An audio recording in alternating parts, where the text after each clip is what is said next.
5-10 पैसे 4 आने थे, वो ज़माने भी क्या ज़माने थे।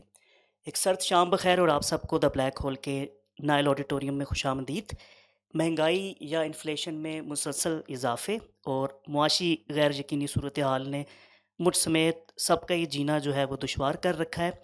ऐसे में पैसा कमाना मुश्किल और बचाना या सेविंग करना मुश्किल तर होता चला जा रहा है। माली तौर पर मुस्तहकम होने और ख़ुद मुख्तार होने की ख़्वाहिश महज़ ख़्वाहिश ही है जब तक उसके लिए कोई अमली लाएअमल हमारे साथ ना हो।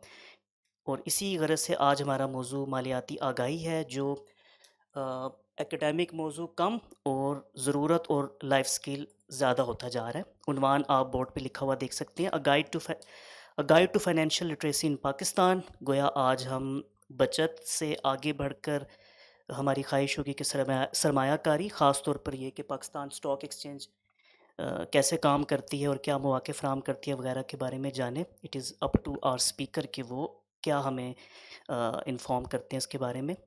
We have Hamza Aamir with us as a guest speaker जो मेरे दाएँ जानिब तशरीफ़ फरमा है। Hamza is a finance professional with academic training in chartered accountancy and is an ACCA finalist with expertise in finance, audit and financial reporting. Active stock market investor and mentor हैं with a keen interest in guiding individuals, especially young professionals, towards informed and responsible investing. Financial literacy, wealth management, investment strategies और long term wealth creation opportunities के वगैरह वगैरह के बारे में या जो भी इकोनॉमिक इन्वायरमेंट है उसकी जो आगाही है, ये आपकी पब्लिक स्पीकिंग और दिलचस्पी के मौज़ूआत हैं और इसी गरज से ये आज हमारे साथ मौजूद हैं। आप लोगों की आमद का भी शुक्रिया। बस अपने सेल फ़ोन स्विच कर लें to silent mode so that there is no distraction. गुफ्तगू के बाद या प्रेजेंटेशन के बाद फ्लोर ओपन होता है जैसा कि यहाँ की रवायत है फॉर क्यू एंड ए। जब वो मरला है तो बस आपने अपना हाथ बुलंद करना होता है, माइक्रोफोन अपने पास आने का इंतज़ार करना होता है, फिर आपका जो भी रिमार्क हो, जो भी क्वेश्चन हो, वो आप स्पीकर के सामने रखिएगा। इसका ज़रूर ख्याल रखिएगा क्योंकि इसके बिना आपकी आवाज़ जो है वो ऑनलाइन ऑडियंस तक नहीं पहुँच पाएगी। And that's it. जब से हम 4 पैसे कमाने लगे, अहले दुनिया तो सर पर बिठाने लगे और हैसियत से हैं वाबस्ता रिश्ते सभी, ये समझने में हमको ज़माने लगे। Please welcome Hamza Aamir.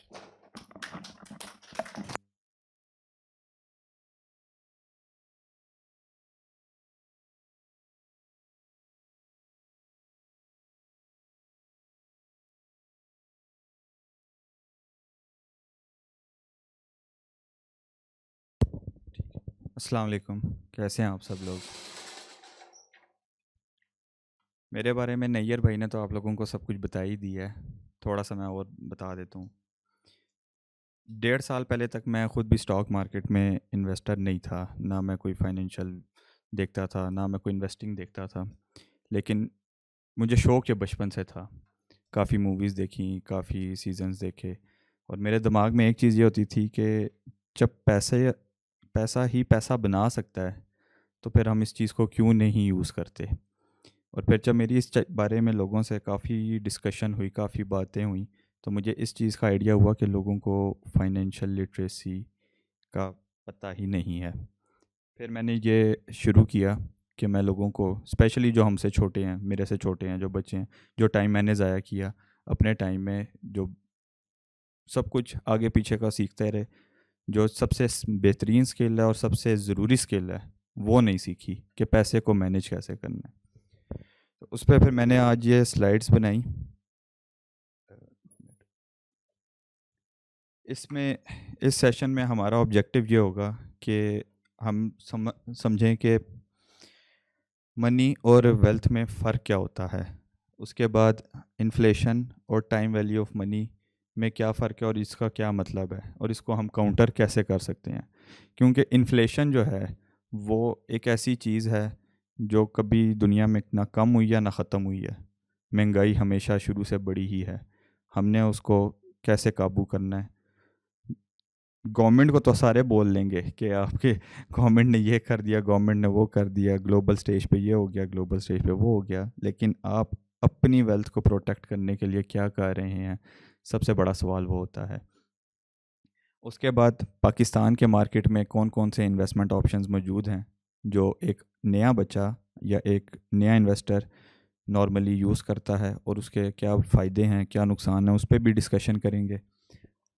और लास्ट में वही जो इस सेशन के बाद जो सवाल जवाब होंगे, तो इंशाल्लाह आपके जितने सवाल होंगे उसको मैं कैटर करने की पूरी कोशिश करूँगा।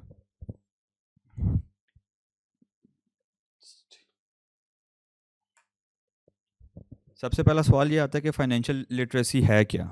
फ़ाइनेंशियल लिटरेसी में हमारे बच्चों को, हमारी आवाम को ये नहीं पता कि इन 3 चीज़ों पे जो यहाँ पे लिखे हुए हैं, फॉर एग्ज़ाम्पल ये अर्निंग, सेविंग और इन्वेस्टिंग में क्या फ़र्क है। आप में से कोई बताएगा इन तीनों चीज़ों में क्या फ़र्क है। अर्निंग सिंपल तौर पे वो चीज़ है जो आप कमा रहे होते हो, मंथली, वीकली, ईयरली, जो भी है। सेविंग आपकी वो है जो आपने एक इमरजेंसी फ़ंड के लिए रखी होती है कि कभी कोई नागहानी आफत आ जाए तो आप उसको इस्तेमाल करके अपने आप को बचा सकते हैं। थर्ड चीज़ ये है इन्वेस्टिंग, जो उससे भी ऊपर के पैसे हैं उनका क्या करना है आपने। अब हमारे माशरे में एक सबसे बड़ा मिसकंसेप्शन ये है कि इन्वेस्टिंग जो है वो अमीर के लिए है और सेविंग जो है वो गरीब के लिए है। आप किसी भी बंदे से एक बात करेंगे, वो उससे आप पूछेंगे कि इन्वेस्टमेंट करनी है, वो आप किसी को बताएंगे भी ना कि मैंने इन्वेस्टमेंट करनी है, वो आपको कहेगा खैर वो बड़े अमीर हो गए हो आजकल इन्वेस्टमेंट कर रहे हो, ठीक है, आपके पास इतने पैसे आ गए हैं। एक ये हमारे माशरे में बहुत पुराना एक कंसेप्ट बना हुआ है कि इन्वेस्टमेंट जो है वो अमीर करता है और पैसा जो है वो सिर्फ गरीब सेव करता है, ठीक है। ये नीचे जो लिखी हुई है line, financial literacy is not an option, it is a necessity in today's world. पहले के ज़माने अच्छे थे जब इतनी तेज़ी से कुछ होता नहीं था। अब तो एक दिन में पेट्रोल की कीमत 135 रुपये बढ़ती है, अगले दिन 80 रुपये कम हो जाती है। तो उसके लिए अब हमारे जो बच्चे हैं, हमारे मेरे वालिदैन के टाइम पे इंफॉर्मेशन का एक्सेस इतना ज़्यादा नहीं था। जो मुझे वालिद साहब बताते हैं, एक पीटीवी का प्रोग्राम होता था 9 बजे, वो देखते थे, उसके बाद बस अगले दिन नहीं देखते थे या कोई अखबार पढ़ लेते थे। आज के ज़माने में इसको आप उठाएं, इसमें पूरी दुनिया आ गई है फ़ोन में, उसमें अब आपने क्या करना है वो आपकी चॉइस है। Continuing forward, impact of inflation, महंगाई की वजह से जो आपके पड़े हुए पैसे हैं वो अपनी परचेजिंग पावर को लूज़ करते हैं। आप लोगों ने सुना होगा कि अक्सर लोग कहते हैं 2015 में जो 5 लाख की बात थी आज वो 1 लाख रुपए है, ठीक है। अब इसको समझने के लिए ये ग्राफ आप बनाया था मैंने। 2022 में अगर 1000 रुपये इतनी चीज़ें ख़रीद रहा था तो 2024 में वो कम हुई, 25 में और कम हुई, और 26 में तो मेरे ख्याल में वो एक ही रहेगी, खाली टोकरी हो गई है। तो कंसेप्ट ये है कि आपका पैसा अगर ग्रो नहीं कर रहा तो वो कम ही हो रहा है, और वो आपको देखने में नहीं लगेगा। 10,000 पड़ा हुआ है, वो आपको 4 साल बाद भी 10,000 ही दिखेगा, लेकिन वो अपनी परचेजिंग पावर जो एक इकोनॉमिक टर्म है वो लूज़ कर देगा।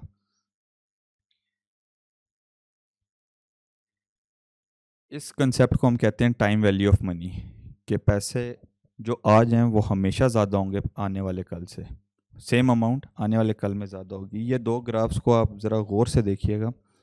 ये ये पाकिस्तान का इन्फ्लेशन रेट है 2021 से 2025 तक का।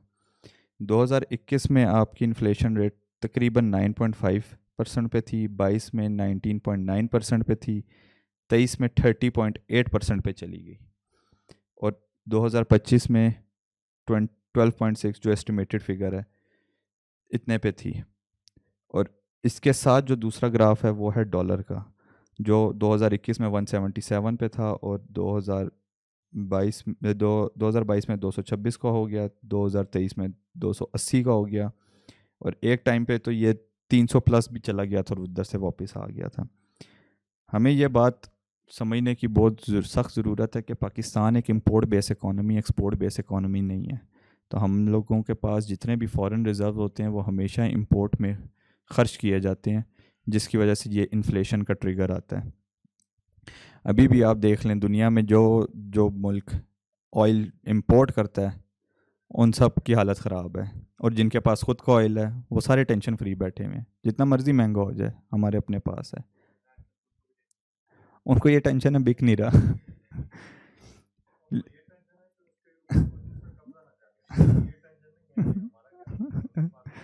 ऐसे ही है। हाँ जी।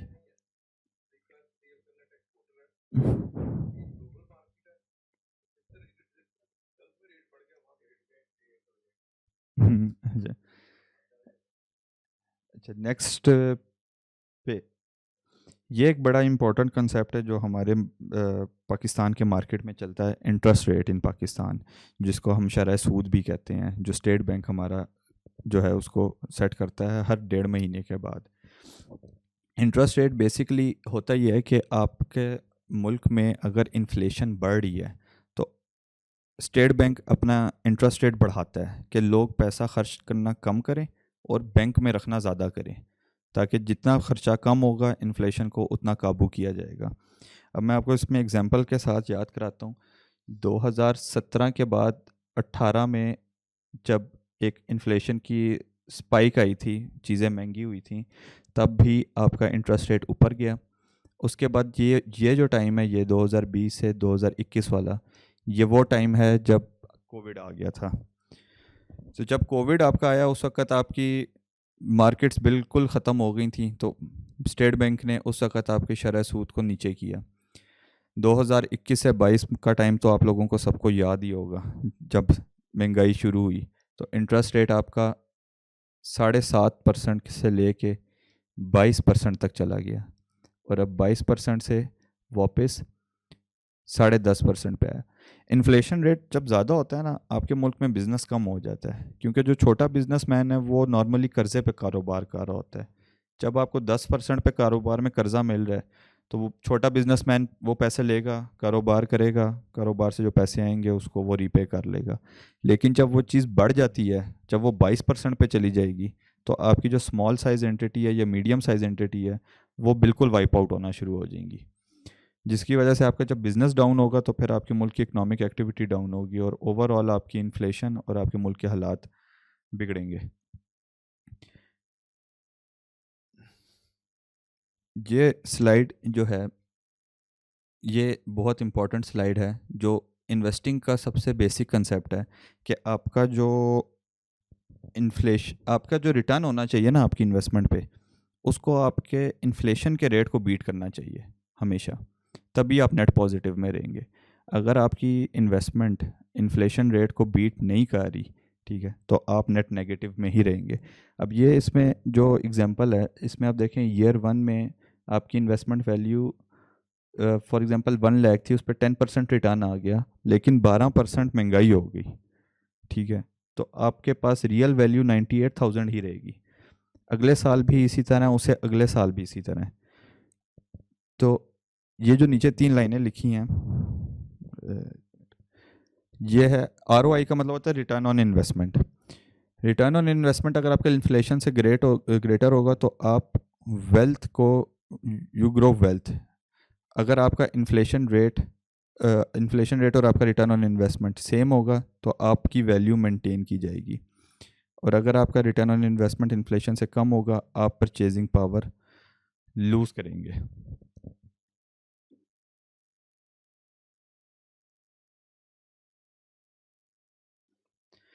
इन्वेस्टमेंट ऑप्शंस इन पाकिस्तान पे ज़रा बात कर लेते हैं, ये इस पे ज़रा टाइम लगेगा।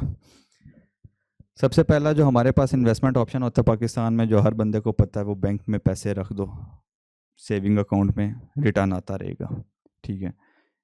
इसमें इसके फ़ायदे भी हैं, इसके नुकसान भी हैं। फ़ायदा ये है कि ये बहुत लो रिस्क होता है। बैंक ने आपको हर हाल में जो रिटर्न, जो आपका वो स्टेट बैंक का इंटरेस्ट रेट चल रहा है, उस पर आपको पैसे देने ही देने हैं। आपने कुछ भी नहीं करना, बस सेविंग अकाउंट में पैसे रखे हुए आ रहे हैं। और दूसरा इसका मसला ये है कि इसकी ग्रोथ बहुत स्लो होती है। जो मार्केट में रेट चल रहा है वही मिलेगा आपको। हमारे पाकिस्तान में आधी से ज़्यादा आवाम का जो कंसेप्ट है वो इस चीज़ में ये होता है, जो मैंने लोगों से बात करके समझा है, कि वो बैंक में पैसा रखना पसंद नहीं करते। बिकॉज़ कहते हैं इंटरेस्ट बेस्ड है, ये तो सूद है, ये तो हराम है। बैंक में नहीं रखना तो फिर क्या करना है, करंट अकाउंट में रखो। करंट अकाउंट में बात फिर वही आ जाती है कि आज 50 लाख है, 10 साल बाद भी 50 लाख ही होगा, लेकिन 10 साल बाद 50 लाख का आना कुछ भी नहीं है आपके पास। ठीक है। नेक्स्ट आपका ऑप्शन आ जाता है गोल्ड या सिल्वर। गोल्ड और सिल्वर एक अच्छी इन्वेस्टमेंट है, लेकिन इसके भी अपने फ़ायदे हैं, अपने नुकसान हैं। अब मैंने जो ये सारा डिज़ाइन किया हुआ है, ये इस लिहाज से किया हुआ है कि एक नया बच्चा जो जॉब पे आ रहा है, जिसके सर पे अभी ज़्यादा ज़िम्मेदारियाँ नहीं हैं, जिसके सर पे अभी ज़्यादा परेशानियाँ नहीं हैं, जिसके अभी अपने इतने कोई ख़र्चे नहीं हैं, उसके पास अपनी सैलरी से या अपनी इनकम से, whether he is doing business या whether he is doing a job, जो पैसे उसको बच रहे हैं वो उसका क्या कार्य है उसको ये पता ही नहीं है कि मैंने इन पैसों को कहाँ लगाना है, कहाँ नहीं लगाना। वो कहते, उसको घर वाले कह रहे होते तू गोल्ड ले ले, जो गोल्ड का रेट आजकल पहुंच गया है, ठीक है, वो एक तोला लेना भी मुश्किल हो जाता है उसके लिए। वो उस चीज़ के इंतज़ार में बैठा रहता है कि वो इतनी सेविंग होगी तो मैं तब जाके 1 तोला सोना लूँगा। वो जब तक उसके पास पैसे पहुँचते हैं गोल्ड फिर महंगा हो चुका होता है। दूसरा इसमें मसला ये भी है कि गोल्ड में एक रिस्क ऑफ थेफ्ट हमेशा आपके दिमाग में रहता है, चाहे वो आप घर में रख लें, चाहे वो आप पहन लें। पाकिस्तान में आपको हमेशा ये डर लगा रहता है कि कोई डकैती ना हो जाए, कोई चोरी ना हो जाए, कोई छीन ना ले। तीसरी चीज़ इसमें यह भी होती है कि अगर आप एक अच्छे वेंडर से नहीं ले रहे, गोल्ड में सिल्वर में मिलावट बहुत ज़्यादा होती है, जो आपको बाद में at the point of sale पता चल रही होती है कि इसमें तो ये चीज़ मिलाई गई हुई थी, इसमें वो इसकी प्योरिटी वो नहीं थी, तो आपको वो रेट नहीं मिल रहा होता। थर्ड चीज़ जो हमारे पाकिस्तान में लोग बहुत ज़्यादा पसंद करते हैं इन्वेस्ट करने में, वो है डॉलर ख़रीद लो। डॉलर का सबसे बड़ा मसला ये है कि डॉलर आपको सिर्फ एक इल्यूजन देता है, लॉन्ग टर्म पे उसका कोई इफ़ेक्ट नहीं है। डॉलर अगर जिस तरह भी मैंने ये पिछली स्लाइड में बात की थी, ठीक है, जिस तरह भी ये डॉलर पे हमने बात की थी कि डॉलर 177 से 288 पे गया। डॉलर ही इन्फ्लेशन को पुश करता है हमेशा हमारी मार्केट में। जब डॉलर ऊपर जाता है तब आपकी इन्फ्लेशन बढ़ती है, ठीक है। तो डॉलर में जो लोग इन्वेस्टमेंट का शौक़ रखते हैं वो कहते हैं डॉलर ख़रीद लो, जब आपकी जो है करेंसी डिवैल्यू हो रही है तो उसमें फ़ायदा कोई नहीं होता लॉन्ग टर्म में। जब लॉन्ग टर्म में आप देखते हैं तो एट द एंड आप वहीं खड़े होते हैं जहाँ पहले होते हैं। चौथी चीज़ जो हमारे पाकिस्तानियों को बहुत ज़्यादा पसंद है इन्वेस्टमेंट करने की, वो है ज़मीन ले लो, रियल एस्टेट में चले जाओ। रियल एस्टेट के अपने बहुत अच्छे फ़ायदे हैं, बहुत अच्छा रिटर्न भी दिया लोगों को, लेकिन बात वही है कि एक स्टूडेंट एक प्लॉट लेने जाएगा तो वो बहुत मुश्किल हो जाता है उसके लिए, एक फ़्लैट लेने जाएगा वो बहुत मुश्किल हो जाएगा उसके लिए। दूसरा मसला पाकिस्तान की मार्केट में ये है कि जितना फ्रॉड इस मार्केट में है ना रियल एस्टेट में, उतना मैंने किसी और मार्केट में नहीं देखा।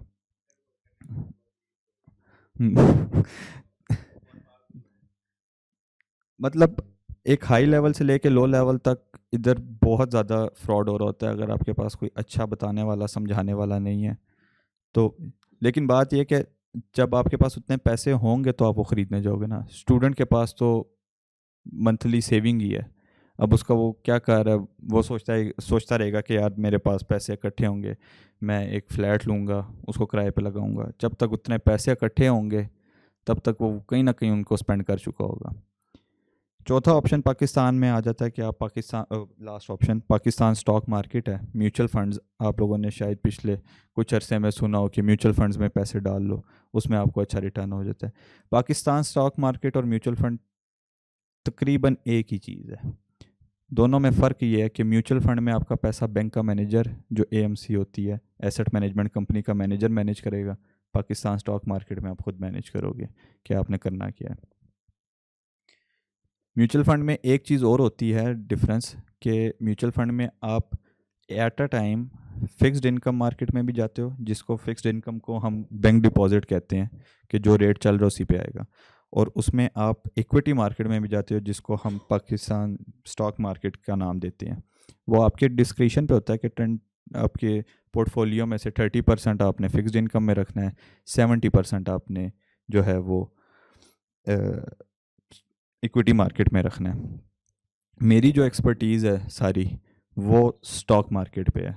मैं पिछले 1-1.5 साल से खुद भी इन्वेस्ट कर रहा हूँ और काफ़ी लोगों को करवा भी रहा हूँ, नए लोगों को भी ला रहा हूँ। यहाँ मेरे कुछ दोस्त बैठे हैं जिन्होंने मुझे ही देख के, पूछ के, समझ के स्टॉक मार्केट में अकाउंट खोला, उनको रिटर्न भी आया। और मुझे अभी भी याद है कि जब मैंने अपने एक दोस्त को फर्स्ट टाइम स्टॉक मार्केट समझाया था और उसका रिटर्न बताया था, तो उसने मुझे ये कहा था, यार ये बात हमारे बाप वगैरह को क्यों नहीं पता थी। तो वो अगर 2000 के टाइम पे ये कर लेते तो आज हमें नौकरी करने की ज़रूरत ना पड़ती। लेकिन जो गुज़र गया वो तो गुज़र गया ना, अब जो आना है उसको देखना है। अच्छा, नेक्स्ट स्लाइड। स्टॉक मार्केट होता क्या है, आप में से किसी को आइडिया है? जी sir. Okay sir.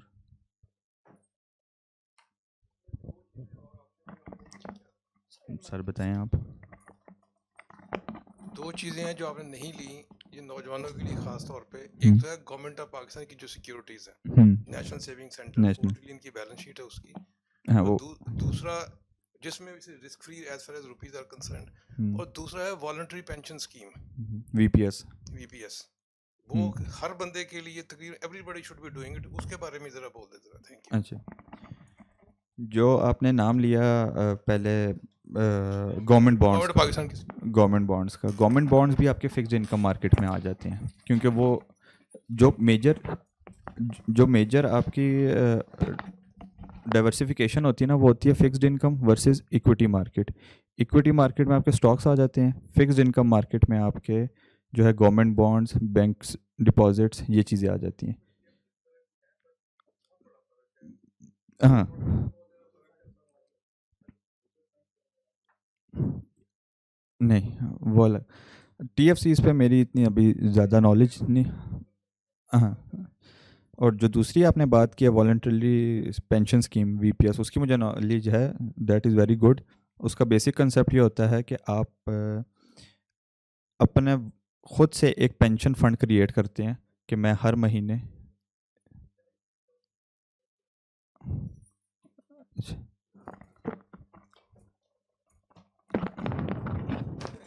Government of Pakistan की सिक्योरिटीज और बैंक डिपॉजिट में एक फ़र्क है रिस्क का। रिस्क का, bank can go under, government of Pakistan will always pay back the rupees as far as जो ठीक है। वॉलंटरी पेंशन स्कीम है उसमें एक और बहुत बड़ा एडवांटेज है, you get a tax deduction इस अगेंस्ट पे दैट। मैं आ रहा था। हाँ बस, तो then that's a huge thing. हाँ, ये करने वाली वो बात मैं असल में मेरी ट्यूनिंग थोड़ी सी इस तरह हो गई है कि मैंने पिछले 1 साल में जितने लोगों से जब डिस्कशन की ना, तो उनको बिल्कुल बेसिक कंसेप्ट से समझा समझा के ना, तो मैं बिल्कुल शुरू से बात को लेके आता हूँ।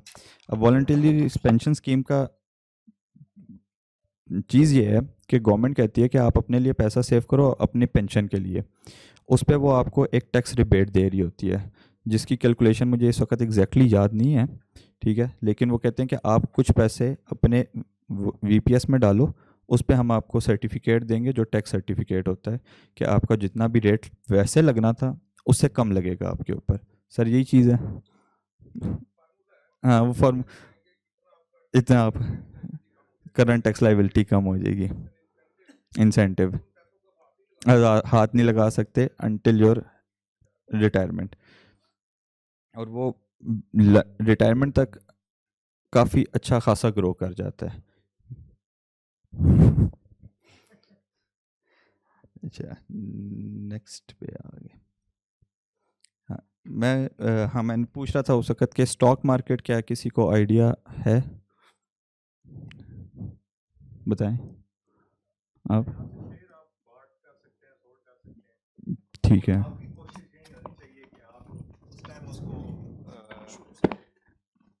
यहाँ पे मुख्तलिफ कंपनीज के शेयर्स आपके पास अवेलेबल होते हैं। आपका ठीक है। एडवांटेज ये है कि आप कंपनी को आपने बनाई नहीं, लेकिन आप उसमें से जब शेयर ले लेते हैं तो आप उसके, आप कह लेंगे शेयर होल्डर बन जाते हैं। और जब वो ऊपर जाते हैं तो आप उनको सोल्ड करें ताकि आप जो है ना अपने रिटर्न प्रॉफिट मार्जिन में इंक्रीमेंट लेके आए। इसमें प्रॉफिट में एक चीज़ और भी है, किसी को पता है? डिविडेंड्स। अच्छा, मैं बैठ बैठ के थक गया हूँ। स्टॉक मार्केट में ना बेसिक कंसेप्ट क्या है स्टॉक मार्केट का? स्टॉक मार्केट में आपकी कंपनीज लिस्टेड होती हैं, ठीक है? उनका मेजरली काफ़ी शेयर्स जो होते हैं वो पब्लिक के लिए अवेलेबल होते हैं कि पब्लिक उसको ख़रीद ले, ठीक है, ओनरशिप ले ले। लेकिन नॉर्मली जो पब्लिक होती है उसके पास ना मैनेजमेंट डिसीजन नहीं आता, उसके लिए आपको काफ़ी ज़्यादा शेयर होल्डिंग रखनी पड़ती है, ठीक है? अब इसमें जो रिटर्न्स वाली लाइन है, कैपिटल गेन्स प्लस डिविडेंड, ये जो चीज़ है ये काफ़ी लोगों को नहीं पता होती। लोग कहते हैं कि आपको प्रॉफिट सिर्फ तब होगा कि शेयर आज आपने ख़रीदा सस्ता, साल बाद बेच दिया महंगा, तो आपको प्रॉफिट हो जाएगा। उसके बीच में एक चीज़ डिविडेंड्स भी होती है। अब डिविडेंड्स क्या होते हैं? डिविडेंड्स नॉर्मली जो कंपनीज होती हैं वो अपने प्रॉफिट्स में से शेयर्स अपने शेयर होल्डर को डिस्ट्रीब्यूट कर रहे होते हैं। पाकिस्तान में पाकिस्तान स्टॉक एक्सचेंज में ही ये सारे लिस्टेड होते हैं। अच्छा, इसका ना एक और बहुत बड़ा फ़ायदा है क्या? फॉर एग्जांपल आपका 15 लाख की इन्वेस्टमेंट है, आपको 2 लाख की ज़रूरत पड़ी है, आप 2 लाख के शेयर बेच दें, आपको उस 15 लाख को पूरे को हिलाने की ज़रूरत नहीं पड़ेगी। वैसे अगर आपने कहीं, इस चीज़ को हम कहते हैं लिक्विडिटी, कि पाकिस्तान स्टॉक मार्केट की लिक्विडिटी बहुत ज़्यादा है। ये जो अभी आपने बात की equity is equals to ownership, इसका मतलब वही है कि आपने कंपनी का चाहे एक शेयर ख़रीदा है, चाहे आपने उसके लाखों शेयर ख़रीदे हुए हैं, आप कंपनी के ओनर हैं, आप कंपनी के ओनर्स के साथ पार्टनरशिप पे हैं। अब ये जो सेकंड लाइन है, shareholder are partners, investor act like silent partners, they share in profit and risk without managing daily operation. अब एक चीज़ है कि आपके दोस्त होंगे, काफ़ी सबके दोस्त होंगे, सबके रिश्तेदार होंगे, आपने इन्वेस्टमेंट करनी है, आपके पास एक अमाउंट है, मैं आपको 2 ऑप्शन देता हूँ, या कह लें 3 ऑप्शन कर लें कि आपने एक टिकटॉकर को पैसे देने हैं, एक अपने रिश्तेदार को पैसे देने हैं, और या आपने मियाँ मंशा को पैसे देने हैं। आप मियाँ मंशा को पैसे क्यों देंगे? क्योंकि वो एक रिनाउंड बिजनेसमैन है, वो प्रूवन बिजनेसमैन है, उसने पाकिस्तान में एक नहीं कई बिजनेस सेटअप किया और उनको सक्सेसफुली रन किया। अब इस तरह तो हो नहीं सकता कि आप जाके मियाँ मंशा के घर का दरवाज़ा नॉक करेंगे और उसको कहेंगे कि ये मेरे से 2 लाख रुपए पकड़ लो और इसको कारोबार में इन्वेस्ट कर दो। उसका तरीका यही है कि आप उसकी कंपनी में शेयर ख़रीद लेंगे। आपके माइंड में ये होगा मियाँ मंशा कंपनी चला रहा है ना, बस ठीक है, जब प्रॉफिट आएगा मुझे भी मिल जाएगा, जब शेयर प्राइस चढ़ेगी, जितनी शेयर प्राइस उसकी चढ़ेगी उतनी शेयर प्राइस हमारी चढ़ेगी। फ़र्क सिर्फ ये होगा कि उसके पास शायद लाखों में करोड़ों में शेयर हो, आपके पास हज़ारों में लाखों में शेयर हो। डिफरेंस सिर्फ ये होगा, रिटर्न जो आपका आएगा शेयर के ऊपर, आपका भी वही रिटर्न होगा और उसका मियाँ मंशा का भी वही रिटर्न होगा। Profit through dividends and capital gain मैंने पहले ही बता दिया। लिमिटेड लाइबिलिटी, ये बहुत एक अच्छा कंसेप्ट है कि कंपनीज़ पे जो केसेस होते हैं, या कंपनी ने अगर किसी का पैसा देना है वो कंपनी ने देना होता है, वो इंडिविजुअल ने नहीं देना होता। नॉर्मल बिजनेसेस में क्या होता है कि जिस तरह कोई एक कंपनी नहीं है, एक नॉर्मल बिजनेस है, उसमें मसला ये आता है कि अगर बंदे ने पैसे देने हैं या उसके बिजनेस ने पैसे देने हैं, वो बंदे से भी रिकवर करेगा। लेकिन कंपनी में हमारे इन्वेस्टर्स को, ये पाकिस्तान का लॉ है कि जब कंपनी बनती है उसको वो एक सेपरेट ह्यूमन की तरह ट्रीट किया जाता है। तो अगर कंपनी ने किसी के पैसे देने हैं, आपने नहीं देने, ठीक है? आपने इस चीज़ का, आपका जो रिस्क है वो बहुत बिल्कुल ज़ीरो है। लास्ट चीज़ ये है कि आपकी जो ओनरशिप है, जिस तरह मैंने पहले बात की लिक्विडिटी बहुत ज़्यादा है, वो बहुत आसान है। पहले ये चीज़ मुश्किल होती थी, आप लोगों ने शायद किसी को करते हुए देखा हो, आज से कोई 5-7 साल पहले फ़ोन पे लगे होते थे, इतने पे ये शेयर ख़रीद लो, इतने पे ये शेयर बेच दो, अखबार पढ़े होते थे। आजकल आप फ़ोन पे ऐप होती है, आप उसको खोलते हैं, उसी वक्त सेल करते हैं, नेक्स्ट डे आपके अकाउंट में पैसे आ जाते हैं, ठीक है? नेक्स्ट पे चलते हैं। अच्छा, मैंने जब पिछले 1-1.5 साल में लोगों से सबसे बात की ना पाकिस्तान स्टॉक मार्केट के बारे में, तो सबका ना एक मतलब 80% अवाम का ना एक कंसेप्ट था कि यार ये हमारे बस की बात ही नहीं है यार, ये स्टॉक मार्केट को देखना, समझना, करना। तो जब मैंने अपने दोस्तों को सिखाया, समझाया, जिनको मैंने कह लें ज़बरदस्ती बिठा के करवाया, तो मुझे ये 10 चीज़ें समझ में आई कि आपको स्टॉक मार्केट में काम करने के लिए सिर्फ ये 10 चीज़ें पता होनी चाहिए। And I am pretty sure कि आप में से आधे से ज़्यादा को इनमें से आधी से ज़्यादा चीज़ें पता होंगी पहले से कि ये क्या होती हैं। Profit before tax, profit after tax. नाम से समझ आ रहा है कि प्रॉफिट जो टैक्स से पहले है, जो टैक्स लग गया उसके बाद जो टैक्स है। शेयर्स, कंपनी के टोटल कितने शेयर्स हैं, ठीक है। अर्निंग पर शेयर, जो आपका प्रॉफिट आता है नॉर्मली उसको आप डिवाइड करते हैं कि आपके टोटल शेयर्स कितने हैं, तो आपको ये पता चलता है कि एक शेयर के ऊपर कितना प्रॉफिट आया है, उसको हम अर्निंग पर शेयर कहते हैं। ये नॉर्मली जिस कंपनी की जितनी ज़्यादा होगी उसकी परफॉर्मेंस उतनी अच्छी होगी। उसके बाद डिविडेंड्स। डिविडेंड्स जिस तरह मैंने भी आपको बताया कि कंपनी अपने प्रॉफिट्स में से कुछ हिस्सा डिस्ट्रीब्यूट कर देती है अपने शेयर होल्डर्स के दरमियान में, कि आप लोगों ने हमारा शेयर ख़रीदा हुआ था, हम आपको डिस्ट्रीब्यूट करते हैं। वो हो गया आपका डिविडेंड्स। डिविडेंड्स पर शेयर, डीपीएस। आपको एक शेयर फॉर एग्जांपल 100 रुपये का था, उसके ऊपर 10 रुपये 15 रुपये डिविडेंड मिल गया, तो उसको आप कहते हैं dividend per share. Dividend yield, इसी चीज़ को जब आप परसेंटेज में कन्वर्ट करते हैं कि आपने जो एक शेयर 100 रुपये का लिया हुआ था, उसको जब आपने उस पर आपको 15% का डिविडेंड मिल गया, तो आप कहेंगे कि मुझे 15% रिटर्न मिल गया, इसको कहते हैं dividend yield. Parent company subsidiary company को बताएगा, ये तो आसान है, अक्सर ख़बरों में सुन रहे होते हैं, किसी कंपनी ने किसी को ख़रीद लिया, किसी ने किसी को बेच दिया। हम्म हम्म हम्म नहीं, सर जिस तरह गूगल है और मेटा की फेसबुक और यूनिलीवर है जो पाकिस्तान में तकरीबन सारी जो ग्रोसरी आइटम्स हैं उनके कंपेरेंट कंपनी है, तो सब उसकी सब नेस्ले है, नेस्ले की भी आगे सब्सिडी कंपनीज है। हाँ, पेरेंट कंपनी नॉर्मली वो होती है जो किसी और कंपनी के ना 50% से ज़्यादा शेयर्स होल्ड कर रही होती है, ठीक है। और सब्सिडरी वो होती है जिसके शेयर्स 50% से ज़्यादा किसी और कंपनी के पास होते हैं, ठीक है। पीई रेशो जो होती है वो प्राइस पर अर्निंग रेशो होती है, कि आप कहते हैं कि अगर एक कंपनी एक प्रॉफिट कमा रही है तो आप उसको कितना रैंक करेंगे, कि ऐसे बिजनेस को खड़ा करने के लिए जो इतना प्रॉफिट दे मुझे कितने पैसे लगाने पड़ेंगे। इस चीज़ को हम कहते हैं कि ये पीई रेशो है। ये 10 चीज़ें समझ में आ जाएं, स्टॉक मार्केट में काम करना या इन्वेस्ट करना। अच्छा, मैं एक चीज़ क्लियर कर दूं कि मैं यहाँ पे ये चीज़ नहीं गाइड कर रहा कि आप लोग सारा दिन ट्रेडिंग करते रहें, फ़ोन खोला हुआ है, शेयर ख़रीद रहे हैं, शेयर बेच रहे हैं, ये चीज़ नहीं मैं कह रहा। मैं ये कह रहा हूँ कि जो आपके एक्सेस मनी है, जिसमें स्टूडेंट्स को नहीं पता होता कि हमने क्या करना है, वो फजूल चीज़ों पे ज़ाया कर रहे होते हैं। अभी जब मैं आपको एक लॉन्ग टर्म पे सिस्टमेटिक इन्वेस्टमेंट प्लानिंग का इफ़ेक्ट दिखाऊंगा, तब आप लोगों को थोड़ा सा फील होगा कि एक 5,000 की अमाउंट से लॉन्ग टर्म में कितना इफेक्ट क्रिएट होता है। मेरे ख्याल में नेक्स्ट स्लाइड ही है वो, नहीं।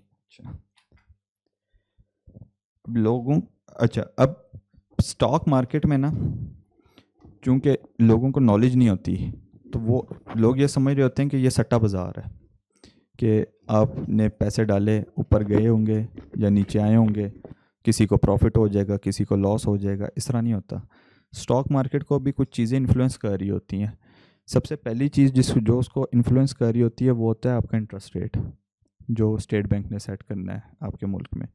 वो इस तरह इन्फ्लुएंस करता है कि जब आपका इंटरेस्ट रेट ज़्यादा होना शुरू होता है ना, तो आपका इन्वेस्टर जो होता है, एक रैशनल इन्वेस्टर, वो स्टॉक मार्केट से पैसे निकाल के बैंक में रखना शुरू कर देता है कि मुझे वहाँ ज़्यादा रिटर्न मिल रहा है।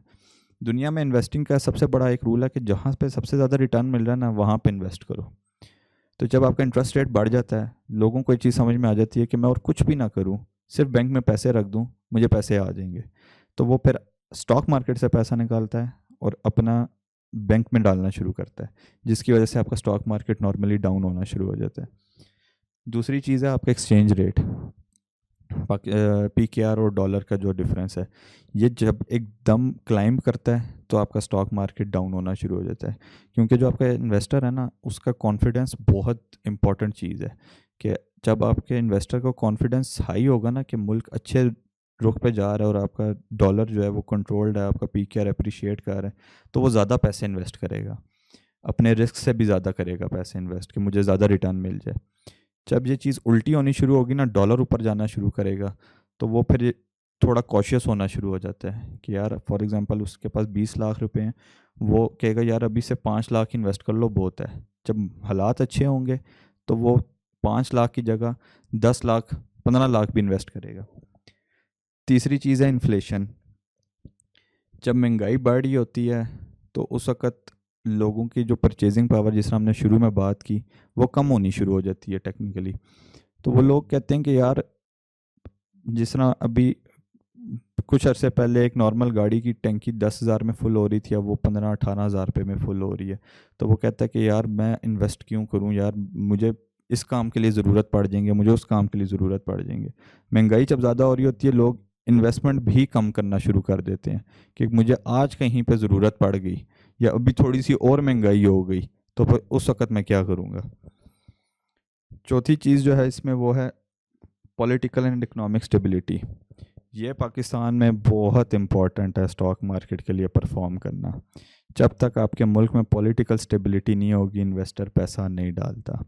और यहाँ पे मैं इन्वेस्टर रिटेल इन्वेस्टर की बात नहीं कर रहा, यहाँ पे मैं इन्वेस्टर इंस्टीट्यूशनल इन्वेस्टर की बात कर रहा हूँ। इंस्टीट्यूट्स भी इन्वेस्ट नहीं कर रहे होते कि हमने आज पैसे डाल दिए, कल को हुकूमत गिर गई तो क्या होगा। उस पर बाद में बात करेंगे। पांचवी चीज़ जो पाकिस्तान के मार्केट को बहुत ज़्यादा अफेक्ट कर रही होती है वो होता है फॉरेन इन्फ्लोज़। फॉरेन इन्फ्लो चूँकि आपके मार्केट में ना जो आपके करेंसी का डिफरेंस है, नॉर्मली डॉलर का, यूरो का, ग्रेट ब्रिटिश पाउंड का, वो इतना ज़्यादा है कि वहाँ से थोड़ी सी इन्वेस्टमेंट भी आती है ना तो वो PKR में कन्वर्ट होकर बहुत ज़्यादा होनी शुरू हो जाती है, जिसके आगे इसलिए लिखा हुआ है हॉट मनी फ्लोज़। जब ये आती है तो आपके स्टॉक मार्केट को बहुत अच्छा बूस्ट मिलता है, और जब ये जाती है तो उस वक्त आपके स्टॉक मार्केट को जो है ना बहुत बड़ा एक धचका भी मिलता है। अच्छा, अब ये जो है स्टॉक मार्केट रियलिटी, इसमें मैंने पहली लाइन ये लिखी है कि ये जुआ सट्टा नहीं है कि अगर आपको नॉलेज हो नॉर्मल तो आप उसके साथ काम कर सकते हैं। लॉन्ग टर्म में हमेशा आपको ये पैसे बना के देगा। यहाँ पे ये जो 6 मैंने शेयर मेंशन किए हैं, ये पाकिस्तान के one of the biggest shares हैं, जिसमें आधे से ज़्यादा का आप लोगों को ऑलरेडी पता होगा। फौजी फर्टिलाइज़र, उसके बाद है साजगार इंजीनियरिंग, इसका नाम शायद आप लोगों को ना पता हो, हैवल गाड़ी इन लोगों की है। उसके बाद है आपका लकी सीमेंट, इसका भी शायद नाम आप लोगों ने सुना हुआ हो। इसका तो सबको पता ही होगा, पाकिस्तान स्टेट ऑयल PSO। उसके बाद आपका आता है हब पावर कंपनी, और उसके बाद आपका आता है UBL। ये मैंने ब्लू चिप, सिर्फ ये नहीं है ब्लू चिप, इसके अलावा और भी स्टॉक्स हैं। ब्लू चिप स्टॉक्स नॉर्मली उन स्टॉक्स को कहते हैं जो बहुत ज़्यादा स्टेबल होते हैं और ये जो सारी कंपनीज़ हैं ये आगे अपने अंडर कंपनीज़ को भी काफ़ी ऑन करती हैं। अब जिस तरह फॉर एग्जांपल लकी सीमेंट है, लकी सीमेंट सिर्फ सीमेंट कंपनी नहीं है, लकी सीमेंट के अंडर कोई 12 बिजनेसेस हैं, जिसमें लकी कोर इंडस्ट्रीज़ है, लकी किया है। अभी पिछले दिनों 2 दिन पहले खबर आई है कि लकी सीमेंट एक और चाइनीज़ गाड़ी को लेके आ रहा है, GSE को, फॉर्च्यून 500 कंपनी को। तो ये कंपनीज़ आपको ना लॉन्ग टर्म में इसलिए हमेशा बचाती हैं कि अगर किसी वक्त पाकिस्तान स्टॉक मार्केट में, ये पाकिस्तान की इकॉनमी में सीमेंट का काम कम हो गया, तो जो गाड़ियाँ बिक रही हैं या कोर इंडस्ट्रीज़ है या जो लकी केमिकल्स है, उनका प्रॉफिट आ रहा होगा। और जब वो सारा कंसोलिडेट होगा तो लकी सीमेंट की परफॉर्मेंस हमेशा अच्छी रहेगी। इसी तरह फौजी फर्टिलाइज़र है, इसी तरह UBL है, इसी तरह हब पावर है। हब पावर के अंडर जो आपने आजकल एक गाड़ी सड़क पे देखी होगी BYD, जो इलेक्ट्रिक गाड़ी है, वो हब पावर के अंडर है। UBL के साथ आपका बेस्टवे ग्रुप है पूरा, ठीक है। एक टाइम पे UBL की, अभी फरवरी में के जनवरी में UBL की मार्केट कैपिटलाइजेशन पाकिस्तान के मार्केट में $4 बिलियन की हुई थी, सिर्फ UBL बैंक की। कि अगर किसी ने इसके 100% शेयर ख़रीदे हैं तो उसको $4 अरब चाहिए इस बैंक को ख़रीदने के लिए।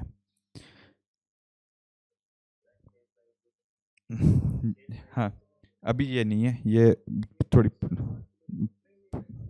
हाँ जी,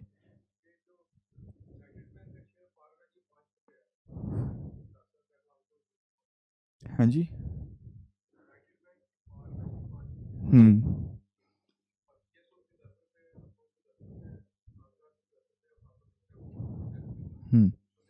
there is a difference.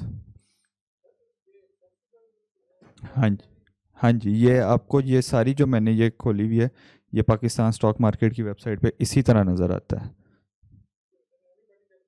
Yes, इस पे मैं आता हूँ कि वो किस तरह ख़रीदते हैं, वो लास्ट में।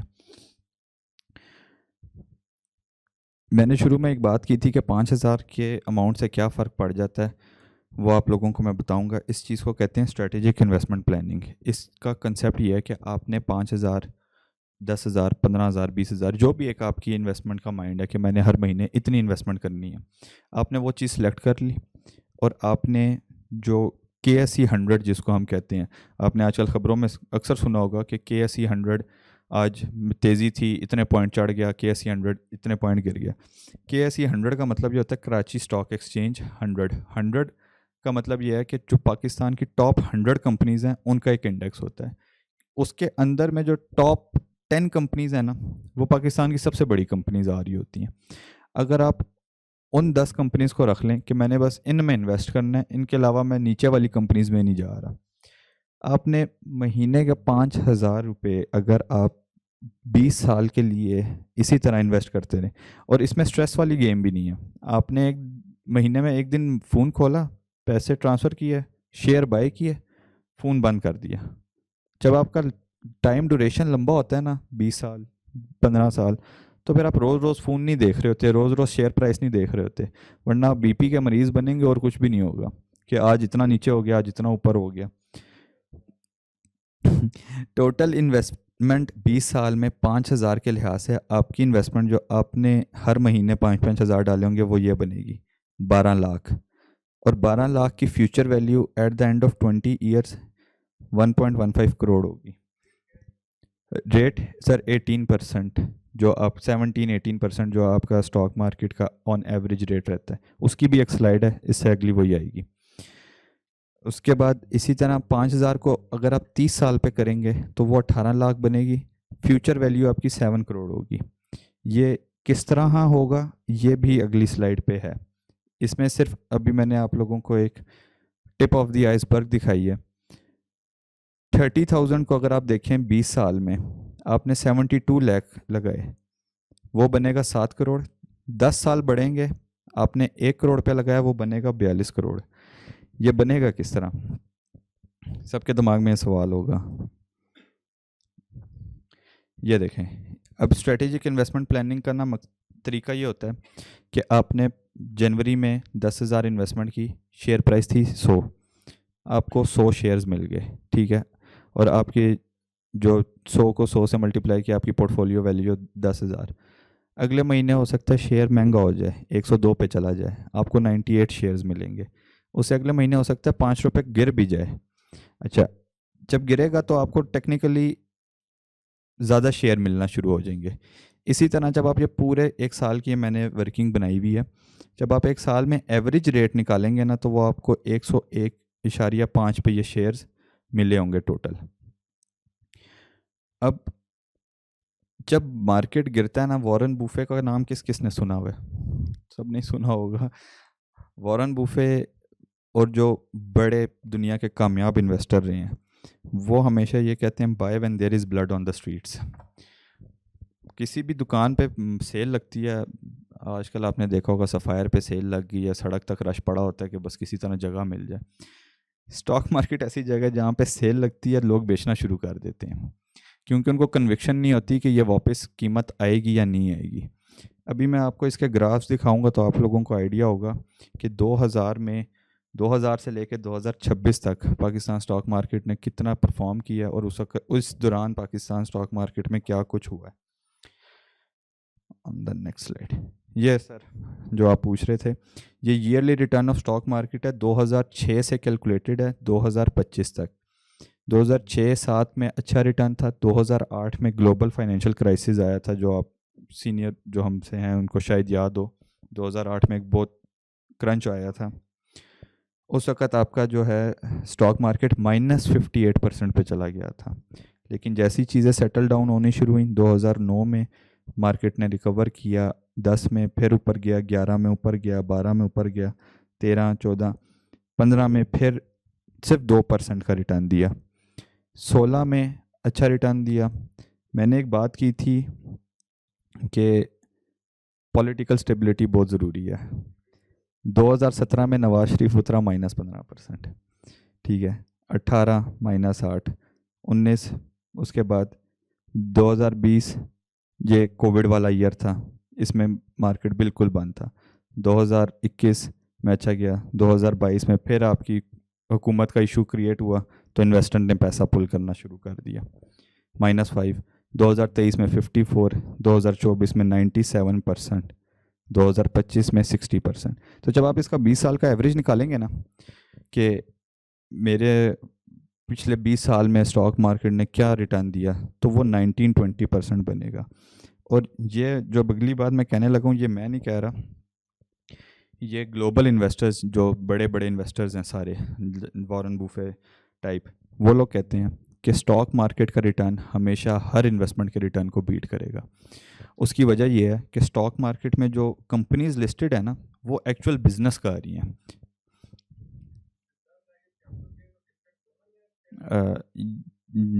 ये शेयर प्राइस पे है, हाँ, कैपिटल गेन है, इंडेक्स के रिटर्न पे बात कर, ठीक है।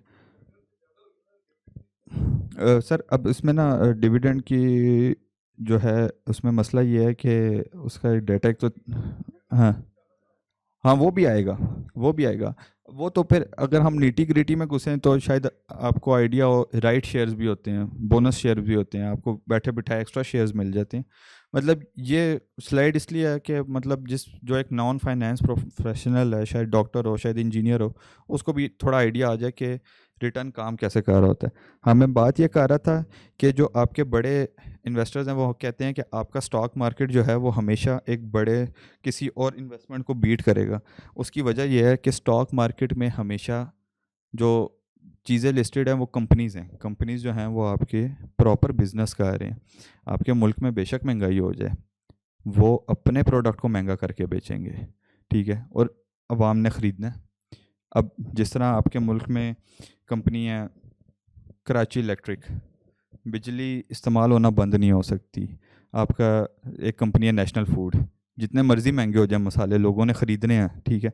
उसके बाद आपकी कंपनी है SNGPL, सुई नॉर्दर्न गैस पाइपलाइन। एक आपकी कंपनी है SSGC, सुई सर्दर्न गैस पाइपलाइन। एक आपकी कंपनी है PSO, Pakistan state oil. Petrol जितना मर्ज़ी महंगा हो जाए, हमारी आवाम डलवा रही है, ठीक है।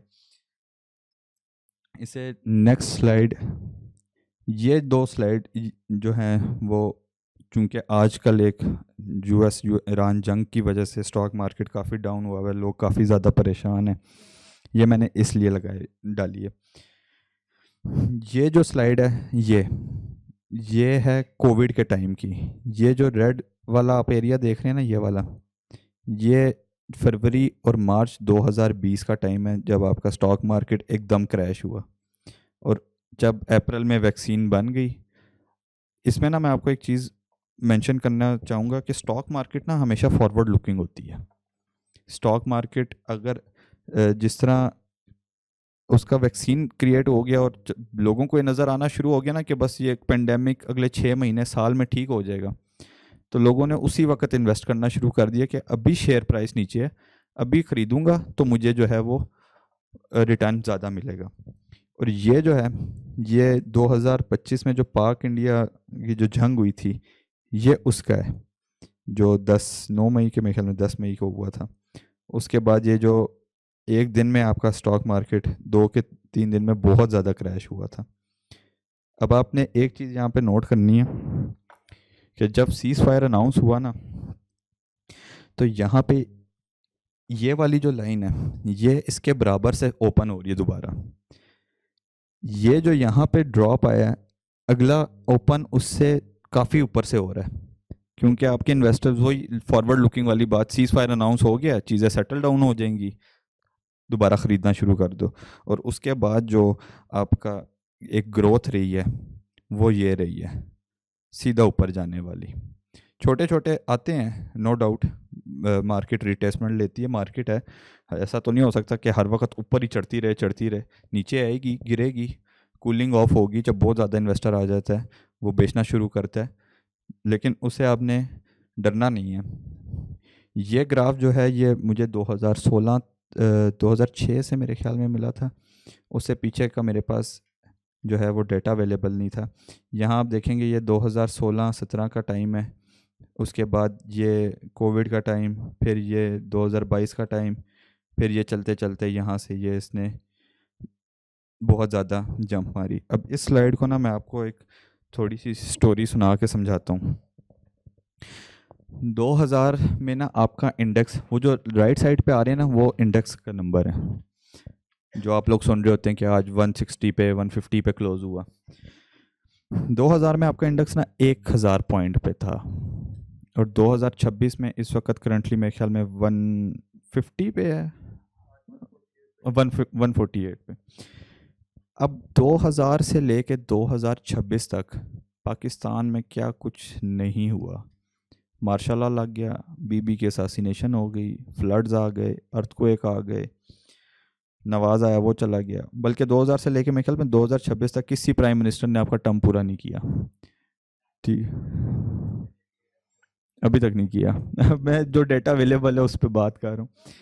उसके बाद आपका एक ग्लोबल पेंडेमिक आ गया, ठीक है, आपकी इंडिया के साथ 2 दफ़ा जंगें हो गई, ठीक है, सब कुछ हो गया, स्टॉक मार्केट आज भी परफॉर्म कर रहा है। उसकी वजह वही है जो मैंने आपको पहले बताई कि स्टॉक मार्केट में बिजनेसेस लिस्टेड हैं। मुल्क के हालात बेशक ख़राब हो जाएं, बिजनेसेस को मसला नहीं पड़ता, मसला उनको पड़ता है जो नॉर्मली जॉब कर रहे होते हैं। बिजनेसेस में जो टॉप लेवल पे टीयर पे मैनेजमेंट बैठी होती है वो कोई ना कोई नया तरीका निकाल लेती है, ठीक है, कि अब हम इस तरह करेंगे, अब हम चाहे उनको पैसे बचाने के लिए अपने स्टाफ को जो है वो घर भेजना पड़ रहा हो, वो कहेंगे यार हम बिज़नेस करने बैठे हैं, ठीक है, तो हम लोगों ने तो बिज़नेस करना है। अच्छा, अब आप लोगों को यहाँ एक चीज़ ये नज़र आ रही होगी कि किधर गया यार, वो पीछे रख दिया मैंने, यहाँ से कुछ एक्स्ट्रा ऑर्डिनरी किस्म का स्पाइक आया है। आप में से कोई मुझे ये बता सकता है पाकिस्तान में इस वक्त टोटल इन्वेस्टर अकाउंट कितने हैं?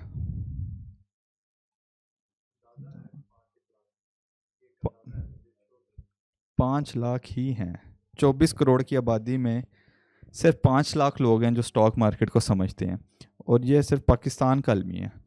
इंडिया में बच्चे बच्चे को स्टॉक मार्केट का पता है। आपने शायद देखा होगा,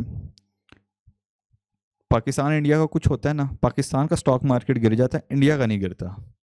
उसकी वजह ये है कि उनका रिटेल इन्वेस्टर बहुत ज़्यादा स्ट्रॉन्ग है, वो मिच्योर हो चुके हैं कि उनको ये चीज़ समझ में आ चुकी है कि हम लोगों ने कैसे डील करना है। इस टाइम से पहले ना पाकिस्तान में टोटल कोई 2.5 लाख लोग थे जो ये वाला जो काम चल रहा है ना, ये 2.5 लाख लोगों में चल रहा है, 2 लाख लोगों में चल रहा है, ठीक है। 22 करोड़ की आबादी में 2.5 लाख लोग, या 23 करोड़ की आबादी में 2 लाख 3 लाख लोग कुछ भी नहीं है। उसके बाद यहाँ से जो एक कंसेप्ट स्टार्ट हुआ म्यूचुअल फंड का और इन्वेस्टिंग का, उसने इसको मार्केट को जो है एक स्पाइक देनी शुरू की। और आप लोगों को जो पिछले अभी मैंने इस स्लाइड में दिखाया था, किधर गई ये स्लाइड में जो मैंने दिखाया था कि ये 2022 के बाद 23 में 54% रिटर्न आया, 24 में 97% रिटर्न आया, 2025 में 60% रिटर्न आया। ये वही ये चीज़ है वो जो आपको उसमें नज़र आई। अच्छा, अब आप लोग सारे ये पूछेंगे कि जिसने अभी उन्होंने पीछे से भी पूछा था कि हर बंदा कर सकता है। बिल्कुल हर बंदा कर सकता है। पहले तो इसका प्रोसेस बहुत डिफ़िकल्ट होता था, बहुत मुश्किल होता था कि आपने पहले जाके अकाउंट खुलवाना है, वो आपको 20 जगह साइन कराएंगे, 20 दफ़ा ख्वार करेंगे, फिर जाके आपका अकाउंट खुलेगा, फिर आप उसको फ़ोन पे बताओगे कि जी सर इतने शेयर इतने पे ख़रीद लें, सर इतने शेयर इतने पे बेच दें। अब क्या है कि आपने सबसे पहले अपना ब्रोकर चूज़ करना है कि आपने किस ब्रोकर के साथ काम करना है।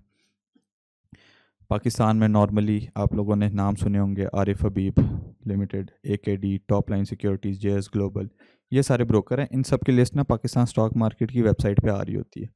उसमें अच्छी चीज़ ये है कि वो कोई 10 क्राइटेरिया के ऊपर टॉप 10 ब्रोकर्स को लिस्ट डाउन कर रहे होते हैं कि सबसे ज़्यादा वॉल्यूम किस ब्रोकर की तरफ से आया, न्यू अकाउंट किस ब्रोकर ने खोले, सबसे ज़्यादा वैल्यू किस ब्रोकर ने ट्रेड की। तो वो आपको जब वो 10 लिस्ट में 10 क्राइटेरिया पे टॉप टू डाउन नज़र आ रहे होंगे ना, जो टॉप 3 में 5-6 लिस्टों में टॉप 3 में आ रहे हैं ना, मतलब वो अच्छे हैं, तभी वो हर रैंकिंग में टॉप पे आ रहे हैं। आप उनके हम लोग, मैं कहता हूँ लकी हैं कि हम लोग मेट्रोपॉलिटन सिटी में रहते हैं, इस्लामाबाद रावलपिंडी में, तो हम लोगों को हर ऑफिस का एक्सेस है। इनके ऑफिसेज नॉर्मली इस्लामाबाद, कराची, लाहौर, फैसलाबाद, मुल्तान, बड़े शहरों में ही हैं। आप इनका ऑफिस ये यूफुन टावर के साथ वाली बिल्डिंग है, इस्लामाबाद स्टॉक एक्सचेंज की बिल्डिंग, इनके ऑफिसेज भी विज़िट कर सकते हैं, नहीं तो आप इनको ऑनलाइन कॉल भी कर सकते हैं कि मैंने अकाउंट खुलवाना है। वहाँ से वो आपका जो है रिप्रेजेंटेटिव कैरी ऑन करना शुरू कर देगा। ओपन अ CDC सब अकाउंट। CDC सब अकाउंट आप इस तरह समझ लें कि आपने जिस तरह बैंक में UBL में या HBL में अकाउंट खुलवाया, लेकिन आपका असल अकाउंट स्टेट बैंक के पास है, ठीक है। इसी तरह आपने अकाउंट तो ब्रोकर के थ्रू खुलवाया हुआ है कि आपने ब्रोकर, क्योंकि आप स्टॉक मार्केट में डायरेक्ट अकाउंट नहीं खोलेंगे, आप ब्रोकर के थ्रू ही जाएंगे, ठीक है। CDC का नाम असल पूरा नाम है सेंट्रल डिपॉजिटरी कंपनी पाकिस्तान की, जो प्रॉपर रिकॉर्ड मेंटेन करी होती है कि कौन सा शेयर किस बंदे के नाम के ऊपर है। और इसमें ना T+1 चलता है। आप शेयर आज ख़रीदेंगे, आपके पास कल आएगा वो शेयर आपके नाम पे। जो रिक्वायर्ड डॉक्यूमेंट्स आ जाते हैं, तीसरा कि क्या क्या चाहिए होता है अकाउंट खुलवाने के लिए, बहुत बेसिक है। आपको CNIC, आपका फ़ोन नंबर अपने नाम पे हो, ठीक है। आपका source of income, salaried individual हैं तो सैलरी स्लिप, अगर आप बिज़नेस इनकम है तो आपको बिज़नेस की इनकम थोड़ी सी शो करनी होती है। उसके स्टूडेंट्स का भी है, स्टूडेंट्स का है सहूलत अकाउंट, उसमें सिर्फ और नॉर्मल अकाउंट में एक डिफरेंस होता है कि स्टूडेंट जो है वो मैक्सिमम 3 मिलियन की इन्वेस्टमेंट कर सकता है। पहले ये 1 मिलियन पे थी। अब चूंकि स्टूडेंट्स को काफ़ी नॉलेज आनी शुरू हो गई है, जो अब जिस तरह लोग पॉडकास्ट वगैरह देखते रहते हैं, मिलते हैं, बात करते हैं, तो उन्होंने फिर ये स्टूडेंट्स को कहा कि आप, अब नॉर्मली इस तरह भी होता है ना कि अब एक स्टूडेंट ने अकाउंट खोल लिया, उसको रिटर्न आ रहा होता है, तो उसको उसके अब्बू भी कहेंगे कि यार मैं तुझे पैसे देता हूँ, डाल ले। अब वो कहेगा मेरे अकाउंट में तो एक 10 लाख से ऊपर जा ही नहीं सकता।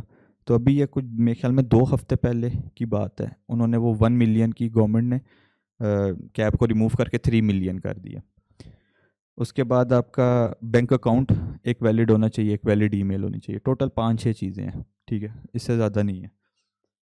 वेरिफिकेशन प्रोसेस होता है जब आप अपने सारे डॉक्यूमेंट्स जमा करा देते हो ना, उसके बाद आपको एक वेरिफिकेशन प्रोसेस आता है जो 3 से 4 दिन लेता है। उसके बाद आपका अकाउंट खुल जाता है। जिस ब्रोकर के साथ आपने अकाउंट खोला है, उस ब्रोकर की आपको एक मिल जाएगी ऐप, प्ले स्टोर से आप डाउनलोड कर लेंगे, वो आपको ID पासवर्ड शेयर कर देगा। आप जैसे ही उसको लॉगिन करेंगे, वो सबसे पहले आपको कहेगा अपना पासवर्ड चेंज करो, उसके अलावा वो आगे जाएगा ही नहीं। आप पासवर्ड चेंज करेंगे, आपका ट्रेडिंग अकाउंट एक्टिव हो जाएगा। उसके बाद आपका जो बैंक अकाउंट होगा, आप उससे पैसे उस अकाउंट में ट्रांसफ़र करेंगे, और आपने जो सा शेयर ख़रीदना है उस पे जाके ऑर्डर प्लेस करेंगे कि फॉर एग्ज़ाम्पल मैंने 500 शेयर 100 के रेट पे ख़रीदने हैं। तो जब कोई 500 शेयर 100 के रेट पे बेचने के लिए आएगा ना, आपका ऑर्डर और उसका ऑर्डर क्रॉस मैच हो जाएगा, उसके अकाउंट से शेयर निकल जाएंगे, आपके अकाउंट में शेयर्स आ जाएंगे। हाँ, मैंने उसको फिर ऊपर रख दिया।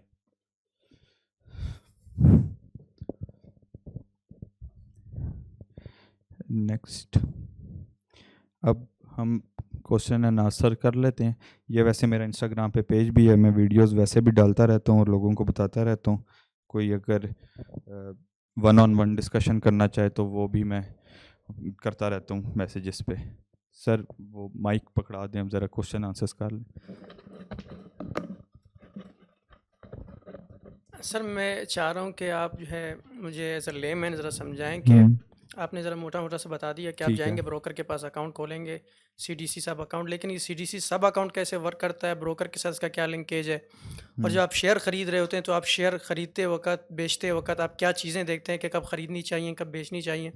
तो एक बिल्कुल बिगिनर को आप जो है ये सारा प्रोसेस कैसे समझाएंगे कि फॉर एग्जाम्पल मुझे तो आपने बता दिया, थ्योरी तो मेरे जहन में आ गई, लेकिन प्रैक्टिकलिटी इसकी कि प्रैक्टिकली जो है मैं जब अगर इन्वेस्ट करना शुरू करता हूँ तो एक बिगिनर जो है किस तरीके से सारी चीज़ों को स्टार्ट करे? देखिए, बिगिनर ने जब स्टार्ट करना है, अगर आपको अकाउंट खोलने का तरीका, चले आप भी साथ ही कर लें भाई। मेरा क्वेश्चन भी इन्हीं के साथ रिलेटेड है कि आप जो भी काम शुरू करना चाहते हैं तो जाहिर सी बात है आपको उसका पूरा नॉलेज होना पूरा चाहिए, और उसमें जो है आपने क्या करना है, किस तरह बाई करना है, किस तरह सेल करना है, कहाँ से शुरू करना है, ठीक है। कौन सी लिस्टेड कंपनी है, कौन सी नहीं है, ये सारा आपको होना चाहिए। तो एक जैसे मेरे जैसे बंदा जिसको कुछ भी नॉलेज नहीं है स्टॉक एक्सचेंज या उसके बारे में, तो वो बिगनर जिस तरह हबीब साहब ने कहा कि किस तरह जो है वो एक बिगनर जो है वो स्टेप 1 से किस तरह शुरू करे, आपने मोटा मोटा समझा दिया, लेकिन ये है कि वो डिटेल में जो है अगर कोई ऐसी जगह हो जहाँ पे पूरा एक सीख सके बंदा ये सारा। मैं आपको अच्छा जी, ये जो है हैसल जो अभी पॉइंट आउट किया उन्होंने कि आपको बिल्कुल कुछ पता नहीं, तो उसका हल मेरे ख्याल में म्यूचुअल फंड में है, किसी भी अच्छे म्यूचुअल फंड के साथ कर लें, उसका भी मैं वो आपको दे बता विल देता हूँ। Invest on your behalf. उसका भी मैं आपको बता देता हूँ। आई थिंक बिगिनर्स के लिए जो ETF जो है ना, दैट्स अ बेटर सोल्यूशन। उस पे ETFs का भी मैं बता देता हूँ। हर काम के लिए भी हर बंदा बिगिनर ही होता है। हाँ, मतलब आपने स्टार्ट किया बिगिनर ही थे, किसी और ने, आरिफ हबीब ने भी अगर कोई इन्वेस्टमेंट स्टार्ट की वो किसी ज़माने में बिगिनर ही था। तो ये नहीं है कि if I am a beginner I should choose another option, I should not go for नहीं, वो मैं स्टॉक एक्सचेंज। तो यही आपसे मैं पूछना चाह रहा हूँ कि आप मुझे पूरा थोड़ा सा हमें वो कंसेप्ट समझा दें, वो स्ट्रक्चर समझा दें कि जिस स्ट्रक्चर के थ्रू ये वर्क करता है, काम करता है, ताकि वो थोड़ी सी गिरें खुल जाए हमारे लिए। मैं आपको समझाता हूँ। देखें,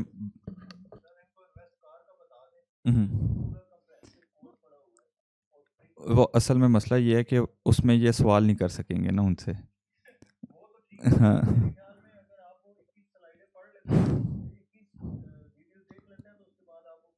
चलिए मैं आपको अभी वैसे भी बता देता हूँ। देखें,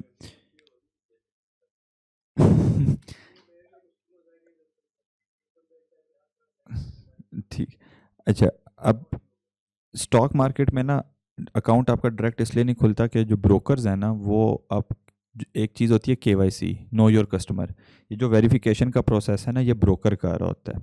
ठीक है, ब्रोकर आपका ऑर्डर प्लेस करता है स्टॉक मार्केट में कि शेयर आपने बाय करना है या सेल करना है। अब आपने पूछा कि आप बिगनर हैं, ठीक है, तो आपने ये चीज़ किस तरह करनी है। जो आपका नॉर्मली कस्टमर रिप्रेजेंटेटिव होता है ना किसी भी ब्रोकर का, वो आपको साथ साथ गाइड भी कर रहा होता है। मुझे भी गाइड किया था उन्होंने। मैंने उनसे एक एक स्क्रीन की स्क्रीनशॉट शेयर की थी कि मुझे बताएं इसके बाद मैंने क्या करना है, मुझे बताएं इसके बाद क्या करना है। ठीक है, और मुझे तो मेरे ख्याल में 2 साल हो गए हैं, उस वक़्त तो कोई प्रॉपर वीडियो भी नहीं थी। अब तो लोगों ने अपने मतलब फ़ोन की ना स्क्रीन रिकॉर्डिंग करके वो भी डाली हुई है कि आपने यहाँ से ऐप खोली, आप इधर से नीचे मार्केट पे गए, वहाँ से आपने शेयर सेलेक्ट किया, for example lucky cement select किया, उस पर बाय प्राइस लगाई, उस पर अपने नंबर ऑफ जो हैं वो लगाए, शेयर्स कितने ख़रीदने हैं, और वो आपने ऑर्डर प्लेस कर दिया। अब आपने कौन सा सवाल किया था? हाँ, देखें, जब बिगनर, हाँ, मैंने ना हालांकि मैं ख़ुद फाइनेंस प्रोफेशनल था, मुझे इन चीज़ों की काफ़ी आइडिया था, लेकिन तब भी मैंने ये पेन लिया कि मैं स्टॉक एक्सचेंज के टावर गया, वहाँ जितने ब्रोकर बैठे हुए थे, एक दिन मैंने निकाला, पहले मैं आरिफ हबीब वालों के पास गया, फिर मैं KD वालों के पास गया, टॉप लाइन वालों के पास गया, JS ग्लोबल वालों के पास गया, रजिस्टर और पेन मेरे हाथ में था। ऑनलाइन चीज़ पे ना बंदे को अक्सर भरोसा नहीं हो रहा होता। ठीक है, जब आप एक ऑफिस विज़िट करते हैं, वहाँ पे एक आप पूरा स्ट्रक्चर देखते हैं, जो आपके दिमाग में उस वक्त ऑन द स्पॉट सवाल आ रहा होता है, आपको वो उसका जवाब मिल रहा होता है, तो आपके दिल में कन्विक्शन बढ़ रही होती है। जब मैं उस दिन मैंने कुछ 4-5 घंटे लगाए। ठीक है, अच्छा, एक चीज़ मैं मेंशन करना भूल गया, स्टॉक मार्केट वर्क करता है सिर्फ अपने आपके वर्किंग आवर्स में 9:30 to 3:30 और बैंक हॉलीडेज़ में बंद होता है। तो ऐसी कोई हैसल नहीं है कि आपने 24 घंटे, जिस तरह कि मार्केट चल रहा है, अभी ऊपर हो गया अभी नीचे हो गया। तो मैंने वो जो 4-5 घंटे लगाए मार्केट में, उधर स्टॉक एक्सचेंज के टावर में, सारे ब्रोकर्स को मैंने विज़िट किया। तो मैं आप लोगों को भी, जो बिगनर है ना, उसको मैं गाइड हमेशा करता हूँ कि देखें, पैसा कमाना बहुत मुश्किल काम है, और फिर आपने उसको इन्वेस्ट भी ऐसी जगह करना है जहाँ आपको ये दिल में सुकून हो कि मैंने सही जगह इन्वेस्ट किया हुआ है। हम लोग, हमारी आवाम जो है, जो यंग जनरेशन है, वो डक्की के, रजब के पूरे घंटे घंटे के व्लॉग देख लेंगे, ठीक है, लेकिन वो इतना पेन नहीं लेंगे कि यार मैंने अगर इन्वेस्टमेंट करनी है तो मैं घंटा जाके ज़रा ये ख्वारी काट लूँ। उसको दोस्त कहेगा यार तू ये कर ले, उसको कोई मल्लेदार बताएगा तू ये कर ले, तो वो कर लेंगे।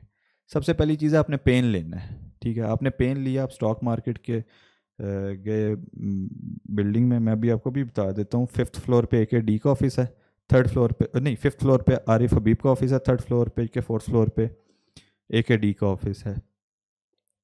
मुझे वैसे रिप्रेजेंटेटिव के नाम भी याद हैं लेकिन वो मैं यहाँ नहीं लूँगा, वो एक वो चीज़ हो जाती है। आप उधर जाएं, ठीक है, आप उनको बताएं कि मैं स्टूडेंट हूँ, मैं जॉब करता हूँ, मैं बिज़नेस करता हूँ, मैंने इन्वेस्टमेंट करनी है, मैंने स्टॉक मार्केट का अकाउंट खुलवाना है। अब देखें, जिस तरह इधर भाई ने पूछा कि मैं स्टूडेंट हूँ, अब वो उनको सहूलत अकाउंट का बताएगा। आप कहेंगे मैं बिजनेसमैन हूँ, वो आपको कहेगा कि यार बिज़नेस वाला अपना सोर्स ऑफ इनकम लाओ। वो भाई जो पीछे बैठे हैं, वो फॉर एग्जांपल अगर जॉब वाले हैं तो उनको कहेगा कि यार आप जॉब वाला लेके आओ, ठीक है। तो मैं जो एक चीज़ बता रहा हूँ जनरल है, ठीक है। तो जो आपको ऑन द स्पॉट वहाँ पे, हर बंदे का क्राइटेरिया डिफरेंट है अकाउंट खुलवाने का, वो उसको वहीं पे उसी वक्त गाइड करेगा। फिर जब आप एक बंदे से मिल के आ चुके होते हो ना, आप एक प्रॉपर प्रोसेस देख के आ चुके होते हो, उसके बाद आजकल हर कौन सी चीज़ है जो ऑनलाइन नहीं हो सकती, हर चीज़ ऑनलाइन हो रही होती है। तो वो फिर आपको बताएगा, अच्छा आप मुझे सारे डॉक्यूमेंट्स भेज दें, मैं आपका अकाउंट प्रोसेस कराता हूँ, आपको मेल्स आनी शुरू हो जाएंगी, जो भी आप मेल देंगे। जब आपको मेल्स आनी शुरू होंगी तो आपको खुद फील होना शुरू हो जाएगा, हाँ मतलब मेरा अकाउंट खोल रहा है। अब सर ने एक सवाल किया कि म्यूचुअल फंड भी हैं। आपको पता है म्यूचुअल फंड में इस वक्त पाकिस्तानियों का कितना पैसा है? कोई गेस लगा सकता है? इस वक्त जो पाकिस्तान में टोटल म्यूचुअल फंड्स के पास टोटल पैसा है ना, वो 5,000 अरब है, ठीक है। अब ये 5,000 अरब उन लोगों का है जिनको इन्वेस्टमेंट खुद नहीं करनी आती, और इन्वेस्टमेंट कोई सीखने वाली चीज़ नहीं है, ठीक है, कि मतलब कोई बंदा कोई आपको प्रॉपर बिठा के सिखाएगा, ठीक है। वो आपको थोड़ा सा टाइम लगाना पड़ेगा, आपको खुद चीज़ें नॉलेज समझ आनी शुरू हो जाएगी। आप 2 से 3 अच्छे इन्फ्लुएंसर्स को फॉलो करना शुरू कर देना। मैं आपको अभी नाम लेके बता देता हूँ। अब्दुल रहमान नजम है, सरमाया.pk है, इन्वेस्टकार है, मशल खान है। ये लोग इतनी मेहनत कर रहे हैं ना लोगों को, यूथ को नॉलेज देने की कि यार अपने आप अपने उस पर ज़रा ध्यान दे लो और इन्वेस्ट कर लो। अब सर ने म्यूचुअल फंड की बात की। म्यूचुअल फंड अच्छा है फॉर अ पर्सन जो इस हैसल में भी नहीं पड़ना चाहता कि मैं स्टॉक मार्केट में हूँ। आप म्यूचुअल फंड में अकाउंट खोल लें। अब म्यूचुअल फंड वाले आपको आगे ऑप्शन देंगे कि आपने इस्लामिक में जाना है, आपने इक्विटी में जाना है, कितने % जाना है। आप उन्हें कह दें ठीक है, मैंने जो सारा इन्वेस्ट करना है वो मैं सारा इक्विटी में करूँगा और सारा इस्लामिक में करूँगा। तो जो आपके शेयर जो लिस्टेड हैं उसके ऊपर स्टॉक मार्केट में जो शरिया कंप्लाइंट है, आपका पैसा सारा उसमें लगेगा। उसमें सिर्फ फ़र्क ये होता है कि म्यूचुअल फंड वाले जो चूँकि आपका पैसा मैनेज कर रहे हैं तो वो आपसे कुछ कमीशन चार्ज करेंगे, ठीक है। कोई मेरे ख्याल में 2 के 3% होता है। जब आपकी इन्वेस्टमेंट बड़ी हो जाती है ना तो 2-3% भी बहुत बड़ी वैल्यू बन रही होती है, ठीक है। ये अगर आप लोगों को आइडिया हो तो इसमें क्या नाम है, प्रॉपर्टी के मार्केट में भी जो है वो इसी तरह 1% है, टैक्स 1% और 2%, ये 2 सिनेरियोज हैं। हाँ 2 सिनेरियोज हैं। वो देखें वहाँ पे भी बहुत छोटी फिगर है। अभी हम लोग कहते हैं ना कि 1 लाख पे वो 1% ले लेगा, ठीक है, बैंक वाला, कि चलो मुझे 1,000 रुपये दे दो, मैं आपका 1 लाख रुपए मैनेज कर लूँ। जिस दिन ये आपकी इन्वेस्टमेंट गई ना 1 करोड़ पे, जिस तरह मैंने आपको बताया सिस्टमेटिक इन्वेस्टमेंट पे, उस दिन तब तक वहाँ तक पहुँचते पहुँचते ना उनका 1% जो है वो 5% पे पहुँच चुका होगा। तब वो आपको कहेगा 1 करोड़ का 5 लाख दे दो भाई, तब बंदा कहेगा कि मैं क्या करूँ, ठीक है। और अभी ETFs की बात किसने की थी? अच्छा, ETF मैं आपको बता देता हूँ ETF होता क्या है। ETF होता ही है, वो स्टॉक मार्केट में एक शेयर की तरह ट्रेड होता है। उस शेयर के अंदर ना मतलब 10 कंपनियों के शेयर होंगे। एक हो सकता है एक ऑयल की कंपनी का हो, एक हो सकता है आपका इलेक्ट्रिक की कंपनी का हो, एक हो सकता है सीमेंट की कंपनी का हो, एक हो सकता है पावर का हो। तो वो आपको ना ओवरऑल मार्केट का पर्सपेक्टिव दे रहा होता है। या आप 10 कंपनियों के शेयर अलग अलग ख़रीद लो, अपना पोर्टफोलियो बना लो, या आप वो एक शेयर ख़रीद लो। नॉर्मली जो ज़रा सीख जाता है वो हर कंपनी को अलग अलग ख़रीदना शुरू करता है। शुरू में छोटी इन्वेस्टमेंट लो, ठीक है, 5,000 10,000 मार्केट में डालो, 1-2 हफ्ते 3 हफ्ते लो, मार्केट की न्यूज़ को थोड़ा सा फॉलो करो कि आज जंग की सीज़ फायर अनाउंस हो गई या आज शरह सूद कम कर दी। अभी आपने देखा होगा ये एक चीज़ ना मार्केट में बहुत ज़्यादा चल रही है कि IMF ने कहा है पाकिस्तान को कि आपने अपनी मॉनेटरी पॉलिसी टाइट करनी है। उस पर ये सारे इतना वावेला क्यों मचा रहे हैं कि अगर इन्होंने इंटरेस्ट रेट बढ़ा दिया तो हमारा बिज़नेस करना और मुश्किल हो जाएगा, जो भी ऑलरेडी 10% पे। सर आपने मेरे ख्याल में सवाल करना है।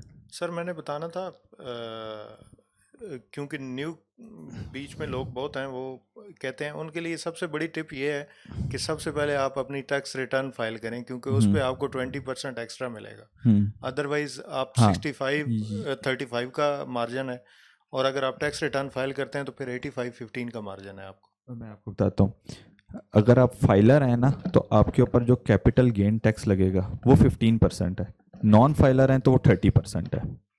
तो वो भाई ने बात बिल्कुल ठीक की है, ये चीज़ मैंने स्किप कर दी थी। मैं नेक्स्ट टाइम ये इसको इसमें स्लाइड में इंक्लूड करूँगा कि फाइलर के ऊपर कैपिटल गेन टैक्स भी और डिविडेंड पे भी जो आएगा वो 15% है, और जो नॉन फाइलर है उसके ऊपर वो 30% है। जी सर। हाँ सर, मैं 5 साल से इन्वेस्टिंग कर रहा हूँ अच्छा माशाल्लाह। और स्टॉक एक्सचेंज में, लेकिन मेरा ये पॉइंट है कि म्यूचुअल फंड बेस्ट है। उसकी वजह यह है कि कुछ फंड ऐसे हैं कि जिन्होंने 16% तक रिटर्न दिया है, जो मैनेजमेंट फीस वगैरह निकाल के भी। ठीक है। तो स्टॉक एक्सचेंज में इश्यूज ये होते हैं कि जो नया बंदा आता है, ये पुराना भी है, वो फेक न्यूज़ की वजह से स्टॉक गिरता है और वो डिसिप्लिन नहीं रहता। और दूसरा मसला ये कि जो आप एक्टिव इन्वेस्टमेंट का एक्टिव बिजनेस कर रहे हैं या कोई जॉब कर रहे हैं, कुछ भी कर रहे हैं, तो उसको आप फोकस नहीं दे पाते। लोग जो आके ट्रेडिंग में लग जाते हैं और ये चीज़ें, और फेक न्यूज़ की वजह से कभी शेयर्स नीचे आ जाता है, लोग कहते हैं बेच जाते हैं, तो वो डिसिप्लिन वाला वो सिनेरियो नहीं रहता। दूसरा स्टॉक पिकिंग में काफ़ी टाइम लगता है, उसके ऊपर आपकी रिसर्च होनी चाहिए। तो उस वजह से जो है म्यूचुअल फंड मुझे बेस्ट ऑप्शन लगता है। देखिए मैंने जहाँ से बात शुरू की थी ना कि हमारे बच्चे को नहीं पता कि उसने करना क्या, आप 5 साल से कर रहे हैं ना, अब आपको एक चीज़ का आइडिया होगा कि 5,000 भी एक बिगनर के लिए बहुत अच्छी अमाउंट है चीज़ें सीखने के लिए, ठीक है।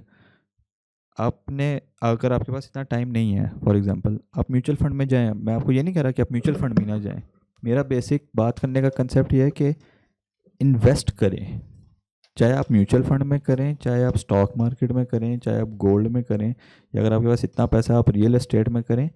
जब तक आपका पैसा ग्रो नहीं करेगा आपका वो पैसा उल्टा कम ही होगा। मेरा चूँकि एक्सपर्टीज़ स्टॉक मार्केट पे है, मैं डेटा के साथ स्टॉक मार्केट पे बात कर सकता हूँ, तो मैं इसलिए स्टॉक मार्केट का लोगों को समझा रहा होता हूँ। अब कोई बंदा अगर मुझे फॉर एग्जांपल कहेगा कि यार ये इस सोसाइटी में ये फ़ाइल इतने की मिल रही है, इस पे इतना रिटर्न आ जाएगा, मुझे नहीं पता, ठीक है, तो मैं कभी भी उस चीज़ में नहीं जाऊँगा जिसकी मुझे नॉलेज नहीं है, ठीक है। और होता यही है, जब आप उस चीज़ में घुसते हो ना, आपको जिसकी आपको नॉलेज ना हो, वहाँ पर आप हमेशा लॉस करते हो। आपने जिस तरह बात की म्यूचुअल फंड अच्छा उसने इतने % रिटर्न दिया, अब जो उनको मैनेज कर रहे हैं उनका सारे दिन का काम ही यही है कि उन्होंने मार्केट देखना है। तो जो नॉन फाइनेंस प्रोफेशनल्स हैं जो कहते हैं ठीक है जो भी है वो मैनेजमेंट कमीशन ले रहा है या फीस ले रहा है, करें म्यूचुअल फंड में जाएं, कोई मसला नहीं है, ठीक है। बात यह है कि इन्वेस्ट करें, अकाउंट में ना रखें पैसे, ठीक है। जब आप इन्वेस्टमेंट करनी शुरू करते हैं ना तो फिर आपको एक चीज़ का एहसास होना शुरू होता है कि यार हम लोग क्या चीज़ मिस कर रहे हैं, ठीक है। आपको अब आज तक म्यूचुअल फंड की मुझे एग्जैक्ट वर्किंग नहीं पता, डिविडेंड रिसीव हुआ है, पे आउट भी होते हैं, आपने कभी पे आउट लिया, री इन्वेस्ट का ऑप्शन चूज़ किया। अब स्टॉक मार्केट में ना वो आपको डायरेक्ट अकाउंट में आते हैं पैसे, ठीक है, तो उसमें ये ऑप्शन नहीं होता, मतलब होता है कि अगर आपने इन्वेस्ट करना है आप दोबारा उसको उसमें ट्रांसफ़र करो और दोबारा शेयर ख़रीद लो, लेकिन जब डिविडेंड आता है ना खुशी बड़ी होती है कि किए कराए कुछ बगैर ना पैसे आ गए अकाउंट में।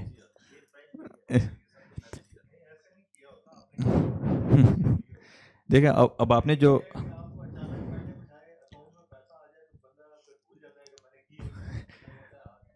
अब आपने जो बात की है ना शेयर प्राइस गिरती है, ये आपने बड़ी टेक्निकल बात छेड़ दी है कि ये जो फाइनेंस प्रोफेशनल होते हैं ना उनको नॉर्मली पता होती है कि जितने से डिविडेंड आता है ना उतने से आपका शेयर प्राइस नीचे हो जाती है। उसका रीज़न आपको पता होगी शायद, या मैं बताऊं? मैं बता, अच्छा, वो ये होता है कि आपकी फॉर एग्जांपल एक शेयर 100 रुपये पे है, ठीक है, वो शेयर 100 रुपये पे क्यों है कि आपका मार्केट और आप कह लें शेयर भी 100 ही हैं, टोटल 100 शेयर हैं और हर शेयर की प्राइस 100 है, तो टोटल कितनी वैल्यू बन गई? 10,000। अब कंपनी कहती है कि हमने जो है ना इस दफ़ा हर शेयर पे जो है ना वो 10-10 रुपये जो है डिविडेंड देना है। अब कंपनी की ना वो होती है, क्या नाम है, वैल्यूएशन होती है, उसमें वैल्यूएशन में कंपनी के फ्यूचर के प्रॉफिट्स भी आ रहे होते हैं, कंपनी के पास इस वक्त कैश किया है, एसेट किया है, गुडविल किया, ये सब उसमें टोटल इंक्लूडेड होती है, तब भी इन्वेस्टर उसको एक रेट कह रहा होता है कि यार ये 100 रुपये का शेयर होना चाहिए। जब आपने फॉर एग्जांपल 100 शेयर्स पे 10-10 रुपये डिविडेंड दिया ना, तो कंपनी के पास से 1,000 रुपये का कैश निकल गया, तो कंपनी की वैल्यू ऑलरेडी ऑटोमेटिकली ना वो जो 10,000 थी वो 9,000 की होगी, कैश निकल गया ना कंपनी के पास से। मैं आपको वही बता रहा हूँ, प्रॉफिट कंपनी को आया, कैश था कंपनी के पास, उस पर आप वैल्यू कर रहे थे कि कंपनी की वैल्यू 10,000 होनी चाहिए, ठीक है, अब वो जो उनके पास कैश पड़ा था उनमें से 1,000 उन्होंने निकाल के लोगों को दे दिया जो होल्डर्स थे, शेयर होल्डर्स थे, अब कैश कम हो गया, आपकी कंपनी की वैल्यूएशन डाउन होगी, ठीक है, अब वो 10,000 से 9,000 हो गई, तो जो आपका शेयर प्राइस 100 की थी ना वो 90 पे आ जाएगी। अब लेकिन इसमें पता क्या होता है, जितनी बड़ी कंपनी होती है ना वो उतनी जल्दी रिकवर करती है, क्योंकि एक इन्वेस्टर कहते हैं यार फौजी फर्टिलाइज़र का शेयर 20 रुपये सस्ता मिल रहा है, ये ना ले लूँ, डिविडेंड अनाउंस किया उन्होंने, यार फौजी फर्टिलाइज़र के अंडर तो जो है वो इतनी कंपनीज़ हैं, उनकी जो बैकिंग है, जो पीछे ग्रुप है वो फौजी ग्रुप है, लकी सीमेंट है, इस तरह बेस्टवे सीमेंट है, ये क्या नाम है आपका डीजी ग्रुप है, ठीक है, सैगल ग्रुप है, ग्रुप की बैकिंग बहुत इंपॉर्टेंट है स्टॉक मार्केट के लिए, कि आप जिस कंपनी में इन्वेस्ट कर रहे हैं उसके पीछे कौन खड़ा है, ठीक है, अगर उसके पीछे कोई एक न्यू प्लेयर है मैं कभी भी एडवाइस नहीं करूँगा कि आप उसमें जाएं, अगर उसके पीछे बड़ी कंपनीज खड़ी हैं जिनका 100 अरब का प्रॉफिट है वो चला लेंगी बिजनेस, ठीक है, वो उन्होंने पहले 10 कंपनियां चलाई हैं, वो 5वीं 11वीं कंपनी भी चला रहे हैं, वो बगैर किसी रिसर्च के या किसी एमी वो नहीं घुस गए कि हम इस काम में जो है ना वो शुरू करेंगे। आपने एक चीज़ नोट की होगी, लकी ग्रुप का बिजनेस अनाउंस करते वो कामयाब हो ही जाता है, कैसे होता है, उनकी उसके पीछे वर्किंग है, उसके पीछे उनकी इन्वेस्टमेंट है, उनके पीछे उनके ब्रेन्स हैं जिन्होंने पहले 10 बिजनेस चलाए हुए हैं, ठीक है, तो मैं बिगनर की जिस तरह आपने बात की थी, जो सब पहला सवाल किया था, मैं हमेशा ये कहता हूँ कि ब्लू चिप स्टॉक्स हो, बड़ी कंपनीज पे ट्रेड जो है ना इन्वेस्ट करो, क्योंकि बड़ी कंपनी आपको ना एक कन्विक्शन देती हैं। आप लकी सीमेंट का शेयर खरीदोगे ना, फौजी सीमेंट का फॉर एग्जांपल, आपको मार्केट में बैग भी पड़ा नज़र आएगा कि फौजी सीमेंट का बैग बिक रहा है, ठीक है, तो जब बैग बिक रहा है आपको होगा कंपनी कहीं नहीं जाती भाई, और अगर अभी कभी आपका ऐसे इलाके में जाना हो जाए जहाँ आपको इनका प्लांट नज़र आ जाए, कलर कहार पे अक्सर बेस्टवे का प्लांट नज़र आता है, तो आपको एक और कन्विक्शन आएगी यार इतना बड़ा प्लांट लगा हुआ है, चल रहा है, कंपनी नहीं कहीं जाती। इसी तरह जब आप नेशनल फूड का स्टॉक लेंगे ना, शेयर लेंगे, तो आप मैं 90% श्योर हूँ कि हम लोग खुद ही जाके नेशनल फूड का डब्बा लेके आएंगे मसालों का, तो जब आपके अपने हाथ में वो मसाला आप खुद ला रहे हो, ये चीज़ रुकनी नहीं है, नेशनल फूड ने ग्रो करना है, ठीक है, तो आपको एक कन्विक्शन आएगी कि यार ये चीज़ बिक रही है, लोग खाना पीना तो नहीं छोड़ सकते, ठीक है, कम भी नहीं कर सकते, उल्टा बढ़ता ही है। इसी तरह जब आप PSO का शेयर लेंगे, PSO के पाकिस्तान में 3500 पेट्रोल पंप हैं, ठीक है, जिनमें से वो मेरे ख्याल में 500 खुद ऑपरेट करते हैं, 3000 जो हैं वो फ्रेंचाइज मॉडल पे हैं। जब आप मेरे ख्याल में 10-15 किलोमीटर के अंदर ना आपको कहीं ना कहीं एक PSO का पंप नज़र आ जाता है, यार पेट्रोल बिक रहा है, कंपनी कहीं नहीं जाएगी। आप बिजली यूज़ कर रहे हैं, ठीक है, कराची में जिस तरह कराची इलेक्ट्रिक, आप गैस यूज़ कर रहे हैं, अब आप कहते हैं गैस महंगी हो गई, आप कहेंगे ठीक है भाई मैं गैस की कंपनी का शेयर ख़रीद लेता हूँ, उसका शेयर भी महंगा होगा, वे प्रॉफिट कमाएंगे, SNGPL SSGC है। तो बेसिक कंसेप्ट ये है कि आपने इन्वेस्ट करना है, ठीक है, जब तक आप इन्वेस्ट नहीं करेंगे, इन्फ्लेशन को नहीं आप रोक सकते। एक लाइन है, डायलॉग था एक उसका मूवी का, pain is inevitable, suffering is optional. अगर आपको चोट लग गई है ना तो दर्द तो हो गई होगा, वो नहीं रुक सकता। अब आपने उसमें सफ़र करना है या नहीं करना। अब आपने अक्सर देखा होगा लोगों को चोटें लगती हैं, लोग या सर में दर्द होगा वो पकड़ के बैठ जाएंगे। कुछ होते हैं जिनको हुआ भी होगा ना कुछ, वो कहेंगे यार यार की काम है मैं मुका लूँ, वो सफ़र नहीं करेंगे उस चीज़। तो इसी तरह मैं कहता हूँ कि इन्फ्लेशन इज़ इनएविटेबल। दुनिया जब से बनी है चीज़ें महंगी हुई हैं, कभी सस्ती नहीं हुई। कुछ 5-10 दिन के लिए सस्ती हो जाए उसके बाद दोबारा महंगी है। सफरिंग ऑप्शनल है कि आपने उसके साथ सफ़र करना है या नहीं करना है। अब जितनी एडवांसमेंट हमारी हो गई है, ठीक है, दुनिया में आप एक सर्च मारें, आपके पास ChatGPT है, DeepSeek है, क्लॉड है, बहुत चीज़ें हैं, ठीक है, आप एक सर्च मारें, YouTube है, आपको इतने अच्छे अच्छे इन्वेस्टर्स, इतने अच्छे अच्छे आपको पॉडकास्ट मिल जाएंगे। 1 घंटे की बात है, और टू बी वेरी ऑनेस्ट मैंने आज तक पॉडकास्ट जो है ना 1 घंटे का, वो 1 घंटे से मैं नहीं, वो 1.5 1.75 पे करके सुना है, ठीक है, क्योंकि उसमें और कोई फजूल की बात नहीं ना होती, बंदा उसको तेज़ करके सुन लेता है। तो आपके पास इन्फॉर्मेशन की एक्सेस जितनी ज़्यादा हो गई है ना पाकिस्तान में अब, ठीक है, पाकिस्तान के पूरी दुनिया में, तो ये चीज़ें बहुत आसान हो गई हैं। लेकिन इसमें यह मसला है कि जितनी ज़्यादा इन्फॉर्मेशन है ना, उतने ज़्यादा बंदा ये कन्फ्यूज़ हो जाता है कि कौन सी चीज़ सही है, ठीक है। तो जब तक आप किसी चीज़ पे टाइम नहीं ना देंगे, अब आई एम प्रीटी श्योर यहाँ जितने लोग बैठे हुए हैं किसी ना किसी डिग्री से ही होंगे, किसी ना किसी फील्ड से होंगे। तो आप लोगों को याद होगा जब आप इस फील्ड में डिग्री में पहले दिन आए थे, ठीक है, और आपने सोचा होगा कि यार ये सब कुछ कैसे होगा। 2-3 साल गुजरे, आपको चीज़ें समझ में आ गई ना कि अच्छा ये चीज़ यहाँ से आती है, ये बनती है, यूँ होता है। इंजीनियर होते हैं, डॉक्टर होते हैं, हर फील्ड का होता है, बिजनेसमैन होता है। एक बच्चा पहले दिन दुकान पे बैठता है, उसको चीज़ें ही नहीं समझ आती करना क्या है नहीं, जब तक आप किसी चीज़ पर टाइम नहीं ना लगाएंगे, ठीक है। और ये चीज़ ऐसी है कि इस पर जब बंदा टाइम नहीं ना लगाता, बंदा अकेला सफ़र नहीं करता, उसके साथ उसकी फैमिली भी सफ़र कर रही होती है, उसके बीवी बच्चे भी सफ़र कर रहे होते हैं। जब उसने एक अच्छा इन्वेस्टमेंट का डिसीजन एक अर्ली एज पे ले लिया, जिस तरह मैंने अभी आपको ये दिखाई थी,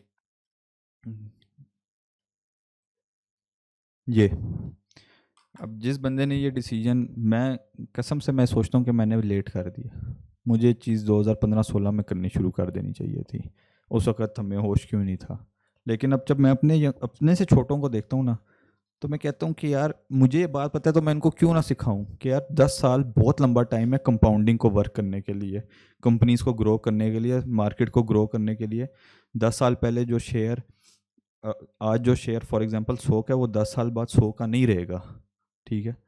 10 साल, अब मैं अगर सोचूं ना, 2016 कल था, आज हम 2026 में बैठे हैं। 2016 में मैंने मैट्रिक किया था, ठीक है।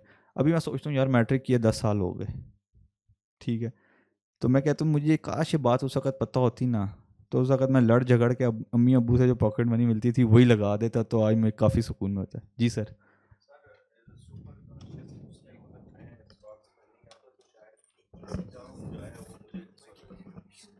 वो जो एज अ सुपर कॉन्शियस मुस्लिम, मैं अगर स्टॉक्स में नहीं आता तो मैं सूद और स्टॉक को ना क्लैरिफाई नहीं कर पा रहा होता। तो इसका क्या है, एज अ मिथ? और देखें इस पे जो स्टॉक्स है ना, उस पे आपके स्टॉक मार्केट में ना कुछ शेयर्स हैं शरिया कंप्लाइंट, ठीक है, और कुछ शेयर्स हैं नॉन शरिया, ठीक है। ये भी इसलिए किया गया था क्योंकि पाकिस्तान चूँकि इस्लामिक रिपब्लिक है, लोगों का सबसे बड़ा सवाल ये होता है कि ये हलाल है या हराम है, ठीक है। तो स्टॉक मार्केट ने मुफ्तियों का एक पैनल बिठाया जिनको फाइनेंस की भी नॉलेज थी कि आप हमें कोई ऐसा फ्रेमवर्क बना के दें जिस पे हम ये कह सकें कि कंपनी जो है वो क्या नाम है, शरिया के प्रिंसिपल्स पे काम करती है या नहीं करती। तो फिर उन्होंने एक ना बनाया पूरा फ्रेमवर्क कि कंपनी के पास जो लोन है वो कहाँ से है, ठीक है। इसकी ना मुझे एग्जैक्ट वैल्यूज़ और वो टर्म्स नहीं याद, ये मैंने अपने ना इंस्टाग्राम पे वीडियो डाली हुई है इस पे शरिया कंप्लाइंट पे, उसमें मैंने पाँच या छः वो सारे एक्सप्लेन किए हैं, आप लाजमी देखिएगा। फिर जो कंपनी उसके ऊपर उतरती है ना पूरा, उसके 6 महीने बाद या साल बाद जब अकाउंट्स आते हैं, जब वो उतरती है तो उसके ऊपर ना एक टैग आ जाता है स्टॉक मार्केट में, शरिया कंप्लाइंट, ठीक है। तो जब आप शरिया कंप्लाइंट कंपनी का शेयर ख़रीद रहे हैं, आप तो ओनरशिप ख़रीद रहे हैं ना। मतलब बेसिक चीज़ यह है कि मैंने आज एक बिज़नेस शुरू किया, मैंने 5-10 साल लगा लिए, उसको मैंने बहुत ग्रो कर लिया, अब मुझे चाहिए पैसे, ठीक है, और मुझे स्किल भी आ गई, मुझे एक्सपीरियंस भी आ गया। मैं कहता हूँ कि यार मैं ना अपने बिज़नेस का 40% हिस्सा बेच देता हूँ, 60% मैं अपने पास रखूँगा ताकि डिसीजन मैं ले सकूँ, काम मैं कर सकूँ। अब आप मेरे साथ पिछले 10 साल से थे, आपने देखा कि यार इस बंदे ने एक दुकान खोली थी, 10 कर ली इसने, ठीक है। आप कहते हैं यार मैं 10% ना तुमसे ख़रीद लेता हूँ तुम्हारा बिज़नेस, ठीक है, काम तुम ही करते रहो, ठीक है, मैं सिर्फ इन्वेस्टर हूँ, मैं सिर्फ तुम्हारे बिज़नेस में ओनर बन जाऊँगा, ठीक है। जब आप उसमें ओनर बन गए, कल को आपने 10 लाख फॉर एग्जांपल दिए 10% के लिए, अब कल को हो सकता है कोई एक बंदा 10% के लिए 20 लाख देने के लिए तैयार हो कि यार बिज़नेस की ग्रोथ बहुत ज़्यादा है, ठीक है, तो आपको जो आपने 10 लाख लगाए वो 20 लाख हो गए।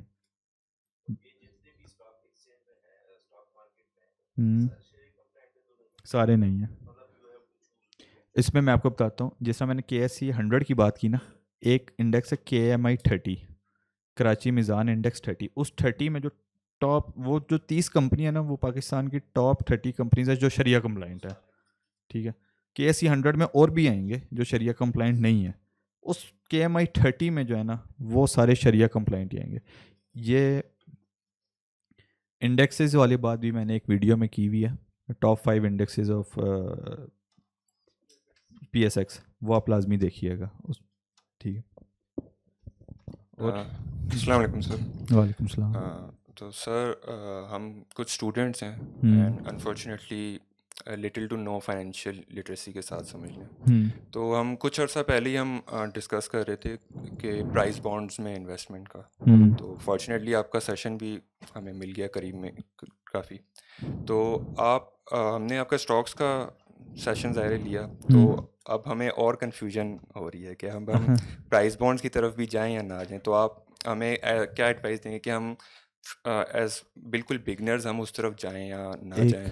और ये जो प्रीमियम प्राइस बॉन्ड्स होते हैं इसके बारे में भी अगर आप थोड़ा सा बता दें तो। मैं आपको एक सवाल पूछूंगा, उसी में आपका जो है ना क्लियर हो जाएगा।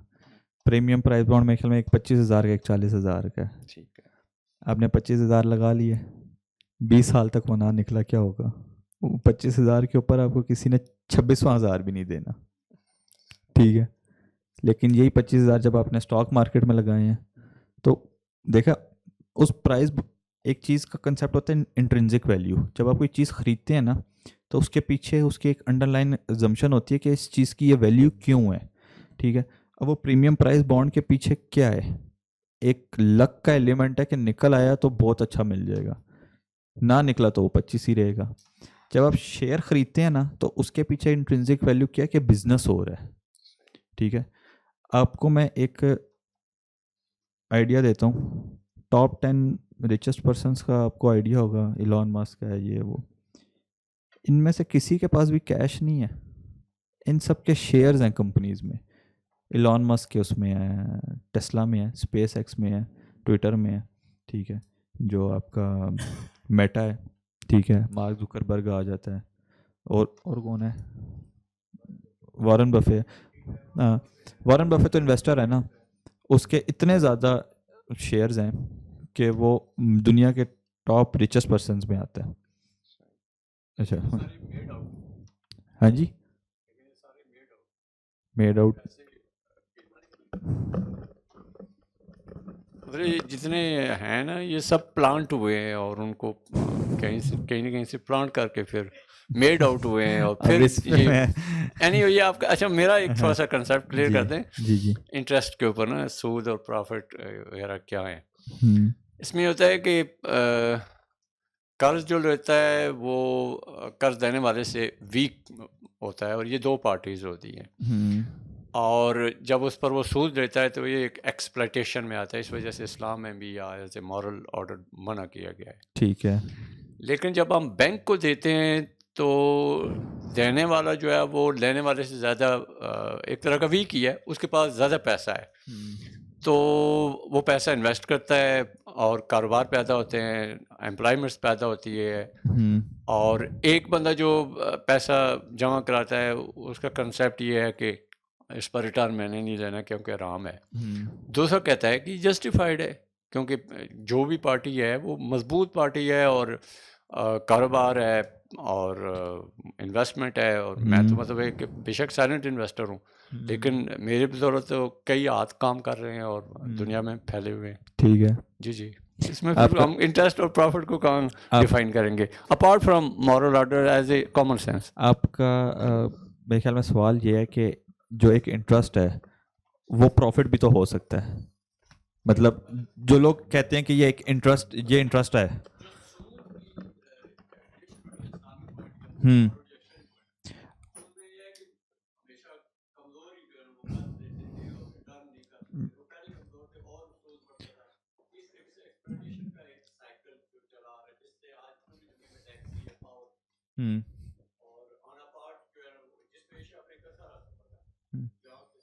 इस ये जो आपका ये इस पे एक